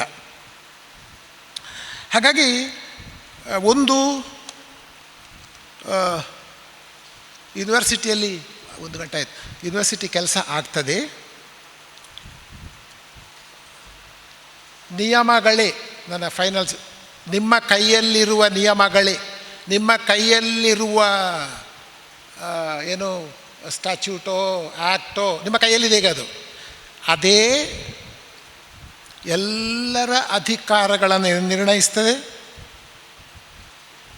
ಈ ಅಧಿಕಾರದ ಬಳಕೆ ಏನಿದೆ ಅದು ವಿಶ್ವವಿದ್ಯಾನಿಲಯದ ಯಶಸ್ಸಿಗೆ ಬದ್ಧವಾಗಿರಬೇಕಾಗ್ತದೆ. ಮತ್ತು ನನ್ನ ಕೊನೆಯ ಮಾತು, ಇಲ್ಲಿಗೆ ಬರುವ VCಗಳಿಂದಲಾಗಾಯಿತು, ಇಲ್ಲಿ ಮಾಡುವ ಕೆಲಸ ಮಾಡುವ ಎಲ್ಲರಿಗೂ ಕೂಡ ಒಂದು ವಿಶ್ವವಿದ್ಯಾನಿಲಯದ ಒಂದು ಪರಂಪರೆ ಏನು, ಟ್ರೆಡಿಷನ್ ಏನು ಎನ್ನುವುದು ಗೊತ್ತಿರಬೇಕು. ಒಂದು ಯೂನಿವರ್ಸಿಟಿಯನ್ನು ಕಟ್ಟಿದ ಕತೆ ಗೊತ್ತಿಲ್ಲದೆ ಇದ್ದರೆ ಕೋಟಿಗಟ್ಟಲೆ ಹಣ ಅಪವ್ಯಯ ಮಾಡುವುದು ಅಂತಂದರೆ, ಅಷ್ಟು ಹಣವನ್ನು ಯೂನಿವರ್ಸಿಟಿ ಉಳಿಸುವುದಕ್ಕೆ ಹಿಂದೆ ಏನು ಪ್ರಯತ್ನ ಮಾಡಿದ್ದಾರೆ ಅಂತ ಒಮ್ಮೆ ಯೋಚಿಸಿದ್ದಾರಾ? ಮಾಡಿದ್ದಾರಾ? ಇಲ್ಲ. ಪರಂಪರೆಯ ತಿಳುವಳಿಕೆ ಅಂದರೆ ಒಂದು ಸಂಸ್ಥೆಯ ಟ್ರೆಡಿಷನ್ ಅದು ಹೇಗೆ ಬೆಳ್ಕೊಂಡು ಬಂದಿದೆ, ಅದರ ಆಡಳಿತದ ಶಿಸ್ತುಗಳೇನು ಅಂತ ಗೊತ್ತಿಲ್ಲದೆ ನೀವು ಆಡಳಿತ ನಡೆಸುವುದಕ್ಕೆ ತೊಡಗಿದರೆ ಏನು ಅನಾಹುತ ಆಗಬಹುದು ಎನ್ನುವುದಕ್ಕೆ ನನ್ನ ಎಲ್ಲರ ವಿಶ್ವವಿದ್ಯಾನಿಲಯ ಒಂದು ಸ್ಪಷ್ಟ ನಿದರ್ಶನ. ಸ್ಪಷ್ಟ ನಿದರ್ಶನ. ಬಟ್ ವಿಚಿತ್ರ ಅಂದರೆ ಅದನ್ನೆಂತ ಹೇಳ್ತೀರಿ, ಏನು ಯಾರು ಅಂತ ಕೇಳಿದರೆ ನಾನಲ್ಲಪ್ಪ, ನಾವಲ್ಲಪ್ಪ, ಅವನು ಅಲ್ಲ, ಮತ್ತು ಯಾರೂ ಇಲ್ಲ. ನೋಡೋ ಒಬ್ಬರನ್ನು ಅಪರಾಧಿ ಅಂತ ಇಷ್ಟು ಇದರಲ್ಲಿ ನಿಲ್ಲಿಸಲಿಕ್ಕಾಗಿದೆ ನಮಗೆ. That is the beauty of the administration. That is the beauty of the administration. You can do things, you can undo things. ಏನು ಬೇಕಾದರೂ ನಾನು ಆ ತೀರ್ಮಾನಕ್ಕೆ ನಾನು ಬಂದಿದ್ದೆ. ನನಗೆ ಈಗ 70 ದಾಟಿದೆಲ್ಲ. ಹಾಗಾಗಿ ನನಗೆ ನನ್ನ ನಿರಾಶೆ ಇಲ್ಲ. ನಾನು ಭಾಳ ಆಪ್ಟಿಮಿಸ್ಟಿಕ್. ನಾನು ಒಳ್ಳೆಯದಾಗ್ತದೆ ಅಂತ ಹೇಳುವ ನಾನು. But at one point of time ಎಂತ ಏನು ಅದು ಹೆಚ್ಚು ವಿವರಿಸಕ್ಕೆ ನಾನು ಹೋಗ್ತಾ ಇಲ್ಲ. ಸೊ ಇಷ್ಟರವರೆಗಿನ ಮಾತುಗಳಲ್ಲಿ ನಾನು ನಿಮ್ಮ ಆಡಳಿತದ ಪ್ರಾಮುಖ್ಯ ಏನು ಎನ್ನುವುದನ್ನು ಹೇಳಿದ್ದೇನೆ. ಒಂದು ಸಣ್ಣ ದೃಷ್ಟಾಂತ ನನ್ನ ಮಾತನ್ನು ಮುಗಿಸ್ತೇನೆ. ಒಂದು 35 ವರ್ಷಗಳ ಹಿಂದೆ, 30-40 ವರ್ಷಗಳ ಹಿಂದೆ ಒಂದು ಲೇಖನ ಪ್ರಕಟ ಆಗಿತ್ತು ಒಂದು ಪತ್ರಿಕೆಯಲ್ಲಿ. ಆ ಲೇಖನ ಒಂದು ಭಾಷಣ ರೂಪದಲ್ಲಿಯೂ ಆಕಾಶವಾಣಿಯಲ್ಲಿ ಪ್ರಸಾರ ಆಗಿತ್ತು. ಆ ಲೇಖನವನ್ನು ಬರೆದವನು ಒಬ್ಬ ಅಕಾಡೆಮಿಷಿಯನ್, ಅವನು ಬ್ಯೂರೋಕ್ರಾಟ್ ಅಲ್ಲ. ಆ ಲೇಖನದ ಆ ಭಾಷಣದ ಕೇಂದ್ರ ವಿಷಯ ಯಾವುದು ಅಂತಂದರೆ, ಅವನು ಪ್ರಶ್ನೆ ಕೇಳ್ತಾನೆ, ಯೂನಿವರ್ಸಿಟಿಯಲ್ಲಿ ರೆಸಿಡೆನ್ಷಿಯಲ್ ಕ್ವಾರ್ಟರ್ಸ್ ಕಟ್ತಾರೆ, professors quarters, readers quarters, lectures quarters ಮತ್ತು ನಾನ್ ಟೀಚಿಂಗ್, ಅದೊಂದೇ. ಅಲ್ಲಿ ನೋಡಿ 3 ವರ್ಗ ಮಾಡ್ತಾರೆ, ಪ್ರೊಫೆಸರ್, ರೀಡರ್, ಲೆಕ್ಚರರ್ ಅಂತ 3 ನಮೂನೆ ಕಟ್ಟಡಗಳು, ಮತ್ತು ಉಳಿದದ್ದೆಲ್ಲ ಒಂದು. ಆಯಿತು, ಇದು ಯಾಕೆ ಅಂತ ಕೇಳ್ತಾನೆ. ಎರಡನೇದು ಅವನು ಕೇಳ್ತಾನೆ, ಪ್ರೊಫೆಸರುಗಳಿಗೆ ಹೆಚ್ಚು ಕೊಠಡಿಗಳು ಮತ್ತು ದೊಡ್ಡ ಕೊಠಡಿಗಳು, ಅದಕ್ಕೆ ಸ್ವಲ್ಪ ಸಣ್ಣ ಕೊಠಡಿಗಳು ಮತ್ತು ಕಡಿಮೆ ಸಂಖ್ಯೆಯ ಕೊಠಡಿಗಳು ರೀಡರ್ಸಿಗೆ, ಅದಕ್ಕಿಂತ ಕಡಿಮೆ ಸಂಖ್ಯೆಯ ಕೊಠಡಿಗಳು ಇನ್ನೂ ಸಣ್ಣ ಕೊಠಡಿಗಳು ಲೆಕ್ಚರರ್ಸಿಗೆ, ನಾನ್ ಟೀಚಿಂಗ್ ಅಥವಾ ಸಿಬ್ಬಂದಿಗಳಿಗೆ ಮೇಜು ಇಡುವ ಅಥವಾ ಮಂಚ ಇಡುವಷ್ಟು ಕೂಡ ದೊಡ್ಡದಿಲ್ಲ, ಒಂದು ಮಂಚ ಇಟ್ಟರೆ ಆಚೆ ಈಚೆ ಹೋಗಲಿಕ್ಕೆ ಆಗದ, have you thought about it, ಕೊಠಡಿಗಳು. ಪ್ರೊಫೆಸರು 5 ಅಡಿ 8 ಇಂಚು 9 ಇಂಚು ಅಥವಾ 10 ಇಂಚು, ಲೆಕ್ಚರರು ರೀಡರು ಎಲ್ಲರೂ ಒಂದೇ, ಮಲಗಲಿಕ್ಕೆ ಬೇಕಾಗುವ ಜಾಗ ಒಂದೇ, ಓಡಾಡೋದಕ್ಕೆ ಹೋಗಬೇಕಾದ ಜಾಗ ಒಂದೇ. ಅವ ಕೇಳ್ತಾನೆ, ಆ ಲೇಖಕ ಕೇಳ್ತಾನೆ, ನೀವು ಬೇಕಾದರೆ ಅವರಿಗೆ ಅವರ ಹುದ್ದೆಗೆ ಬೇಕಾದ ಫರ್ನಿಚರ್ಸ್ ಕೊಡಿ, ಸವಲತ್ತುಗಳನ್ನು ಕೊಡಿ, ಸ್ಪೇಸ್ ಉಂಟಲ್ಲ ಅದು ಒಂದೇ ಕ್ರಮದಲ್ಲಿ ಕೊಡಿ. ಹಾಗೆ ನೋಡಿದರೆ ಪ್ರೊಫೆಸರ್ಗಿಂತ ನಾನ್ ಟೀಚಿಂಗ್ಗೆ ಮಕ್ಕಳು ಜಾಸ್ತಿ, ಪ್ರೊಫೆಸರ್ಗೆ ಮಕ್ಕಳೂ ಇಲ್ಲ, 1-2 ಕಷ್ಟಕ್ಕೆ ಅಲ್ವಾ.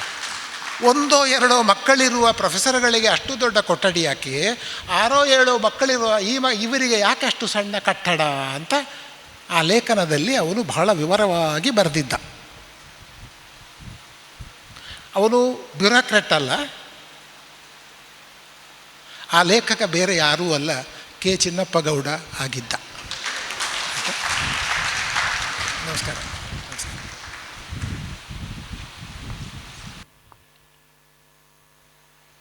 ಪ್ರೀತಿಯ ಪ್ರೊಫೆಸರ್ ಕೆ ಚಿನ್ನಪ್ಪಗೌಡ ಸರ್ ಅವರು ವಿಶ್ವವಿದ್ಯಾನಿಲಯದ ಆಡಳಿತ ವ್ಯವಸ್ಥೆಯಲ್ಲಿ ಸಿಬ್ಬಂದಿಗಳ ಮಹತ್ವ ನಾವೆಲ್ಲರೂ ಸುದೀರ್ಘ ವರ್ಷಗಳಿಂದ ಕೆಲಸ ಮಾಡ್ತಾ ಇರ್ತೀವಿ. ಆದರೆ ನಮ್ಮ ಹುದ್ದೆಯ ಕರ್ತವ್ಯಗಳ ಅರಿವೇ ನಮಗಿರೋಲ್ಲ, ನಮ್ಮ ಹುದ್ದೆಯ ವ್ಯಾಪ್ತಿಯ ಅರಿವು ನಮಗಿರೋಲ್ಲ. ಆದರೆ ಕೆಲಸ ನಡೀತಾ ಇರ್ತದೆ. ನಮ್ಮ ಕೆಲಸ, ನಮ್ಮ ಕರ್ತವ್ಯ ಒಂದು ವಿಶ್ವವಿದ್ಯಾನಿಲಯವನ್ನು ಕಟ್ಟುವ ಬಗೆ ಹೇಗೆ ಅನ್ನುವುದನ್ನು ಸಾಹಿತ್ಯದ ಮೂಲಕ ಪ್ರೀತಿಯ ಪ್ರೊಫೆಸರ್ ಅವರು ನಮ್ಮ ಮುಂದೆ ಮಂಡಿಸಿದ್ದಾರೆ. ಈಗ ಬಾಲು ನಿಮ್ಮ ಕೋರ್ಟಲ್ಲಿದೆ. ಇಷ್ಟು ಹೊತ್ತು ಸರ್ ಅವರ ಮಾತುಗಳನ್ನು ವಿಷಯದ ಕುರಿತು ಕೇಳಿದ್ರಿ.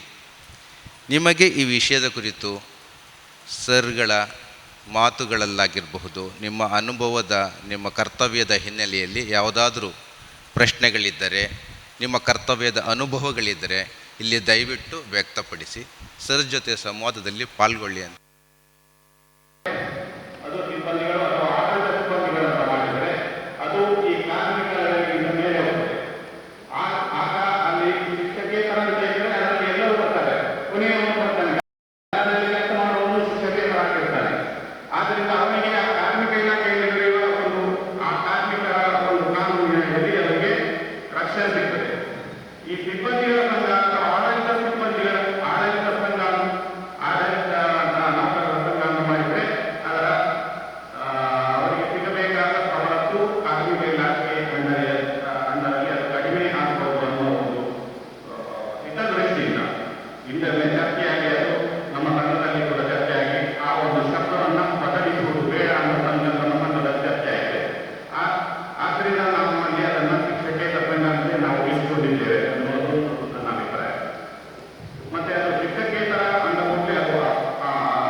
ಟೀಚಿಂಗ್ ನಾನ್ ಟೀಚಿಂಗ್, ಶಿಕ್ಷಕ ಮತ್ತು ಶಿಕ್ಷಕೇತರ ಎನ್ನುವ ಪದ ಬಹಳ ವರ್ಷಗಳಿಂದ ಬಳಕೆಯಾಗ್ತಾ ಬರ್ತಾ ಇದೆ.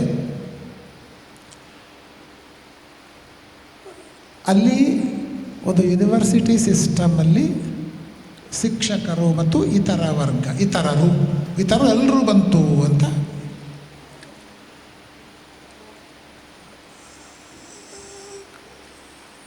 ಅಲ್ಲಿ ಈಗ ನೀವು ನಾನೇನು ಹೇಳಿದೆ ಅಂತಂದರೆ, ನನಗೆ ಶಿಕ್ಷಕೇತರ ಇತರ ಅಂತ ಹೇಳುವಾಗಲೇ ಆ ಪದದಲ್ಲಿಯೇ ಇವತ್ತಿನ ಸಂದರ್ಭದಲ್ಲಿ ಅದು ಸೂಚಿಸುವ ಅರ್ಥ ಇದೆಯಲ್ಲ, ಅದು ತುಂಬ ತುಂಬ ಆ ಅರ್ಥ ತುಂಬ ಸಡಿಲವಾದದ್ದು. ಇತರರು ಅಂದರೆ ಯಾರು? ನೀವು ಹೇಳ್ತೀರಿ ಆಡಳಿತ ಇದ್ದಾರೆ, ಕಾರ್ಮಿಕರು ಇದ್ದಾರೆ. ಹಾಗಾದರೆ ಎಲ್ಲರಿಗೂ ಅನ್ವಯವಾಗುವ ಒಂದು ಶಬ್ದ ಉಂಟು, ನೌಕರ ಅಂತ. ಸಿಬ್ಬಂದಿ ಅಂತ ಇಲ್ವ? ವಿಶ್ವವಿದ್ಯಾನಿಲಯದ ಸಿಬ್ಬಂದಿ, ವಿಶ್ವವಿದ್ಯಾನಿಲಯದ ಸಿಬ್ಬಂದಿ ಎನ್ನುವುದು. ಸಿಬ್ಬಂದಿ ಅಂದರೆ ಎಲ್ಲರೂ, ಟೀಚರ್ಸು ಸಿಬ್ಬಂದಿಗಳು ಎಲ್ಲರೂ ಸಿಬ್ಬಂದಿಗಳೇ ಅಲ್ವಾ? ನಾವೆಲ್ಲರೂ ವಿಶ್ವವಿದ್ಯಾಲಯದ ಸಿಬ್ಬಂದಿಗಳು, ಶಿಕ್ಷಕರು, ಆಡಳಿತವರು. ಬಟ್ ನೀವು ಹೇಳುವ ನನಗೆ ಗೊತ್ತಿಲ್ಲ, ಈ ಏನು ಸರ್ಕಾರದ ಗಮನ ಸೆಳೆಯೋಕ್ಕೋ ಹೋರಾಟಕ್ಕೋ ಕಾರ್ಮಿಕ ಏನು ಕಾನೂನು ಕಾರ್ಮಿಕ ಪ್ರಕಾರ ಹೋರಾಟ ಮಾಡೋದಕ್ಕೆ ಅದು ಶಿಕ್ಷಕೇತರ ನಾನ್ ಟೀಚಿಂಗ್ ಅಂತ ಇದ್ದರೆ ಅದು ಸರ್ಕಾರದಲ್ಲಿಯೂ ಕೂಡ ಬಳಕೆ ಇರುವ ಪದವು ಇರಬಹುದು. ನಂದು ನೀವು ಅದನ್ನು, ನಾನು ಆ ಪದವನ್ನು ನೀವು ಬದಲಾಯಿಸಿ ಅಂತ ನಾನು ಹೇಳಲೇ ಇಲ್ಲ. ಅದು ಬದಲಾಯಿಸಿ ಇರಲಿ, ಹಾಗೆ ಶಿಕ್ಷಕೇತರವೇ ಇರಲಿ. ಆದರೆ ನೀವು ಅರ್ಥ ಮಾಡುವಾಗ ಅದನ್ನು ಶಿಕ್ಷಕೇತರ ಅಂದರೆ ನಾವೆಲ್ಲ ಒಂದು ಇತರ ವರ್ಗ ಅಂತ ಹಾಗೆ ಭಾವಿಸುವುದು ಬೇಡ. ನೀವು ಶಿಕ್ಷಕರಷ್ಟೇ ಮುಖ್ಯ ಅಥವಾ ಎಲ್ಲರೂ ಇಲ್ಲಿ ಸಮಾನರು. ನಾನು ಬಹಳ ಸ್ಟ್ರೆಸ್ ಕೊಟ್ಟದ್ದು ಆ ಪಾಯಿಂಟಿಗೆ.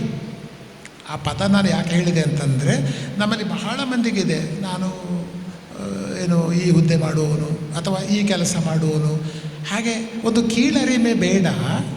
ಕೀಳರಿಮೆ ಇಟ್ಟುಕೊಳ್ಳುವುದೇ ಡ್ರೈವರು ಕೂಡ ಮುಖ್ಯವೇ. ಹಾಗೆ ನೋಡೋದಕ್ಕಿಂತ ಅದರಲ್ಲಿ ಚಲಾಯಿಸುವವರಿಗಿಂತ ಡ್ರೈವರೇ ಮುಖ್ಯ. ಒಂದು ವಾಹನ ಹೋಗುವಾಗ ಡ್ರೈವರ್ ಎಷ್ಟು ಮುಖ್ಯ ಅಂತ ಹೇಳಬೇಕಾಗಿಲ್ಲಲ್ಲ ಅಲ್ವಾ? ವೈಸ್ ಚಾನ್ಸಲರ್ ಹೋಗುವ ಕಾರು, ರಿಜಿಸ್ಟ್ರಾರ್ ಹೋಗುವ ಕಾರು, ನಾವೆಲ್ಲ ಹೋಗುವ ಬಸ್ಸುಗಳಲ್ಲಿ ಡ್ರೈವರ್ ಎಷ್ಟು ಮುಖ್ಯವೇ. ಸೊ ಅಂದರೆ ಪ್ರತಿ ವೃತ್ತಿಯೂ ಕೂಡ ನಾನು ಅದನ್ನು ವೃತ್ತಿ ಘನತೆಯ ಹಿನ್ನೆಲೆಯಲ್ಲಿ ನಾನು ವಿವರಿಸಿದ್ದೆ ಹೊರತು ಅದನ್ನು ಕಾರ್ಮಿಕ ಅದು ಇದೆಂಥದ್ದು, ಈಗ ಒಬ್ಬ ಇವ ಸಿಬ್ಬಂದಿ ಇದ್ದಾರೆ, ತೋಟಗಾರಿಕಾ ಸಿಬ್ಬಂದಿ ಅಂತ ಇದ್ದಾರೆ, ಹೇಳ್ಬೋದು ತೋಟಗಾರಿಕೆಯಲ್ಲಿ ಸಿಬ್ಬಂದಿ ನೌಕರ ಅಂತ ಹೇಳಿದರೆ ಆಯ್ತಷ್ಟೇ. ಶಿಕ್ಷಕೇತರ ಎನ್ನುವುದು, ಶಿಕ್ಷಕ ಅಂತ ಒಂದು ಸ್ಪೆಸಿಫಿಕ್ ಉಂಟು. ಶಿಕ್ಷಕೇತರ ಅಂದರೆ ಯಾವುದನ್ನು ಹೇಳ್ತೀರಿ ನೀವು? ಎಲ್ಲವೂ ಬಂತು. ಎಲ್ಲ ಬಂದಾಗ ಒಂದು ನಿರ್ದಿಷ್ಟತೆ ಬರುವುದಿಲ್ಲ, ಅಧಿಕೃತತೆ ಬರುವುದಿಲ್ಲ ಅಂತ ವಿವರಿಸಿದ್ದು ನಾನು ಯಾವ ಕಾಂಟೆಕ್ಸ್ಟಲ್ಲಿ ಹೇಳ್ತಾ ಇದ್ದೇನೆ ಅಂತಂದರೆ, ನಮ್ಮಲ್ಲಿ ಭಾಷೆ, ಸಂಸ್ಕೃತಿ, ಜಾತಿ ಎಲ್ಲ ಒಂದು ಕಲ್ಚರಲ್ ಕಾಂಟೆಕ್ಸ್ಟಲ್ಲಿ ಹೇಳ್ತಾ ಇರೋದು ನಾನು. ಅದರ ಸ್ವಲ್ಪ ವಿವರಿಸಿದೆ ನೋಡಿ ನಾನು. ನೀವು ಪ್ರಾಧಾನ್ಯತೆ ಇರುವುದನ್ನು ಹೇಳ್ತೀರಿ, ಹಿಂದಿ ಮತ್ತು ಹಿಂದಿಯೇತರ ಅಂತ, ಹೌದಾ? ಹಿಂದಿಯಲ್ಲಿ ಭಾಷಣ ಆದ ಕೂಡಲೇ ಆಕಾಶದಲ್ಲಿ ಹಿಂದೆ ಬರ್ತಿತ್ತು. ಈವರೆಗೆ ನೀವು ರಾಷ್ಟ್ರೀಯ ಭಾಷಣವನ್ನು ಕೇಳಿದ್ದೀರಿ. ಇನ್ನು ಮುಂದೆ ಕನ್ನಡದಲ್ಲಿ ಅಥವಾ ಎಂಥದ್ದು ವಾರ್ತೆ, ಈವರೆಗೆ ರಾಷ್ಟ್ರೀಯ ವಾರ್ತೆಯನ್ನು ಕೇಳಿದ್ದೀರಿ ಎಂಥದ್ದು. ಇನ್ನು ಮುಂದೆ ಕನ್ನಡದಲ್ಲಿ ವಾರ್ತೆ ಪ್ರಸಾರವಾಗುತ್ತದೆ. ಕನ್ನಡ ಎಂಥದಾಗರೆ ರಾಷ್ಟ್ರೀಯವ? ಕನ್ನಡವು ರಾಷ್ಟ್ರೀಯವೇ ಅಲ್ಲೋ, ನಮ್ಮ ರಾಷ್ಟ್ರದ್ದಲ್ಲೋ ಅಂತ. ಅದೆಲ್ಲ ತುಂಬ ಚೇಂಜಸ್ ಆಗಿದೆ ಈಗ. ಹಾಗಾಗಿ ರಾಷ್ಟ್ರೀಯ ಅಂತ ಹೇಳ್ತಾನೆ ಇಲ್ಲ ಈಗ. ಹಿಂದಿ ವಾರ್ತೆ, ಕನ್ನಡ ವಾರ್ತೆ ಹೀಗೆ ಬರ್ತದೆ. ಭಾಷೆಗಳನ್ನು ಹೇಳುವಾಗಲೂ ಕನ್ನಡ ಅದನ್ನು ಹೆಸರು ಹೇಳುವುದು ಈಗ ಆ ಕ್ರಮ ಇರುವುದರಿಂದ. ಅದ್ಯಾಕೆಂದರೆ ಆ ಪದವೇ ಕೆಲವೊಮ್ಮೆ ನಿಮ್ಮ ಮಹತ್ವವನ್ನು, ನಿಮ್ಮ ಪ್ರಾಮುಖ್ಯತೆಯನ್ನು ಅದು ಸ್ವಲ್ಪ ಕಡಿಮೆ ಮಾಡ್ತದೆ ಎನ್ನುವ ಕಾರಣಕ್ಕೆ ನೀವು ಅದನ್ನು ರಿಜಿಸ್ಟ್ರೇಷನ್ ಆಗಿರುವುದರಿಂದ ಮತ್ತೆ ಬದಲಿಸೋದಕ್ಕೆಲ್ಲ ಹೋಗಬೇಡಿ. ಅದರ ಅರ್ಥ ಹೀಗೆ ಇಟ್ಟುಕೊಳ್ಳಿ, ನೀವೆಲ್ಲ ಸಮಾನವೇ, ಈ ಥರ ಅಂತ ಅಂದರೆ ಹಾಗೆ ಭಾವಿಸಬೇಡಿ ಅಂತ ಅಷ್ಟೇ ಹೇಳಿದ್ದು ನಾನು. You are right, perfectly all right. ನನಗೆ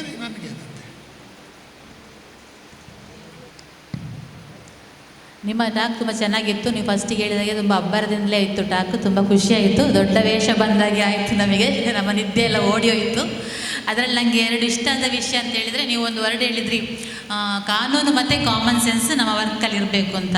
ನಾವು ಯಾವಾಗಲೂ ನಮ್ಮ ಸ್ಟಾಫಲ್ಲಿ ಅಂಥದ್ದನ್ನು ಅಳವಡಿಸ್ಕೊಳ್ಬೇಕು ಅಂತ ನಾನು ಸಹ ಹೇಳ್ತಾ ಇದ್ದೇನೆ. ಯಾಕೆಂದರೆ ಕೆಲವು ಕಾನೂನುಗಳೊಟ್ಟಿಗೆ ನಮ್ಮ ಕಾಮನ್ ಸೆನ್ಸ್ ಯೂಸ್ ಮಾಡಿ ನಾವು ಅದನ್ನು ನಮ್ಮ ವರ್ಕಲ್ಲಿ ತೋರಿಸ್ಕೊಂಡ್ರೆ ನಮ್ಮ ವರ್ಕ್ ತುಂಬ ಇಫೆಕ್ಟಿವ್ ಆಗಿ ಹೊರಗೆ ಬರ್ತದೆ ಅಂತೇಳಿ ಹೇಳಲಿಕ್ಕೆ ಇಷ್ಟಪಡ್ತೇನೆ. ಮತ್ತೊಂದು ವರ್ಡ್ ಹೇಳಿದರೆ, ನೀವು ಅಧಿಕಾರ ಅಂತ ಹೇಳೋದು ಶೋಲ್ಡರ್ ತನಕ ಮಾತ್ರ ಬರಬೇಕು, ತಲೆಗೆ ಹೋಗಬಾರ್ದು ಅಂತ. ಅದು ತುಂಬ ಒಳ್ಳೆಯ ಮಾತು. ಯಾವಾಗಲೂ ನಾವು ಮಾಡೋ ಕೆಲಸವನ್ನು ನೋಡಬೇಕು. ಕೆಲವರು ನಾವು ಮಾಡೋ ಕೆಲಸವನ್ನು ನಮ್ಮ ಮುಖ ನೋಡಿ ತಿರಸ್ಕರಿಸ್ತಾರೆ. ನಮ್ಮ ಮುಖ ನೋಡಬೇಡಿ, ನಾವು ಮಾಡೋ ಕೆಲಸವನ್ನು ನೋಡಿ ಅಂತಲೇ ನಾನು ಸಹ ಹೇಳಲಿಕ್ಕೆ ಇಷ್ಟಪಡ್ತೇನೆ. ಯಾಕೆ ಅಂತ ಹೇಳಿದ್ರೆ ಒಬ್ಬರ ಮುಖ ನೋಡಿದರೆ ನಮಗೆ ಆಗದಿರ್ಬೋದು, ಬಟ್ ನಮ್ಮ ಕೆಲಸ ನೋಡುವಾಗ ಖುಷಿ ಆಗ್ತದೆ. ಕೆಲಸವನ್ನು ಮಾತ್ರ ನೋಡ್ಕೊಂಡಿರಬೇಕು.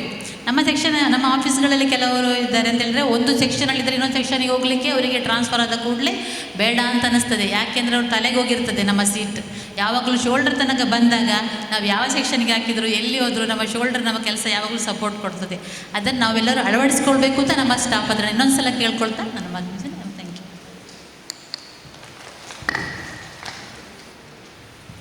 ಕುವೆಂಪುರವರ ಮಲೆಗಳಲ್ಲಿ ಮದುಮಗಳು ಕಾವ್ಯದ ಮೊದಲ ಪುಟದ ಸುಂದರ ಸಾಲುಗಳನ್ನು ವಿಶ್ವವಿದ್ಯಾನಿಲಯಕ್ಕೆ ಅಳವಡಿಸಿಕೊಂಡು ಬಹಳ ಸುಂದರವಾಗಿ ನಮಗೆ ಅರ್ಥವಾಗುವ ರೀತಿಯಲ್ಲಿ ವಿಶ್ವವಿದ್ಯಾನಿಲಯದಲ್ಲಿ ಪ್ರತಿಯೊಬ್ಬ ಸಿಬ್ಬಂದಿಗಳು ಮುಖ್ಯರೇ, ಯಾರೂ ಅಮುಖ್ಯರಲ್ಲ, ಇಲ್ಲಿ ಯಾರೂ ಶಾಶ್ವತವಲ್ಲ, ಹೀಗೆ ಕಾವ್ಯಾತ್ಮಕ ರೀತಿಯಲ್ಲಿ ವರ್ಣನೆ ಮಾಡಿ ಪ್ರತಿಯೊಬ್ಬರೂ ತಮ್ಮ ತಮ್ಮ ಕರ್ತವ್ಯಗಳನ್ನು ನಿಷ್ಠೆಯಿಂದ ಮಾಡಬೇಕೆಂದು ನಮಗೆ ಹೇಳುತ್ತಾ, ವಿಶ್ವವಿದ್ಯಾನಿಲಯದ ಆಡಳಿತ ವ್ಯವಸ್ಥೆಯಲ್ಲಿ ಸಿಬ್ಬಂದಿಗಳ ಮಹತ್ವದ ಬಗ್ಗೆ ನಮ್ಮನ್ನು ಉದ್ದೇಶಿಸಿ ಮಾತನಾಡಿದ ಹಾಗೂ ನಮ್ಮ ಪ್ರೀತಿಯ ಕರೆಗೆ ಓಗೊಟ್ಟು ಬಂದು ಇಷ್ಟರವರೆಗೆ ಇಲ್ಲಿ ತಮ್ಮ ಅಮೂಲ್ಯ ಸಮಯವನ್ನು ನಮ್ಮೊಂದಿಗೆ ಕಳೆದ ಪ್ರೊಫೆಸರ್ ಕೆ ಚಿನ್ನಪ್ಪಗೌಡ ಸರ್ ಅವರಿಗೆ ಪ್ರೀತಿಯ ಧನ್ಯವಾದಗಳನ್ನು ಅರ್ಪಿಸುತ್ತಾ ಇದ್ದೇನೆ.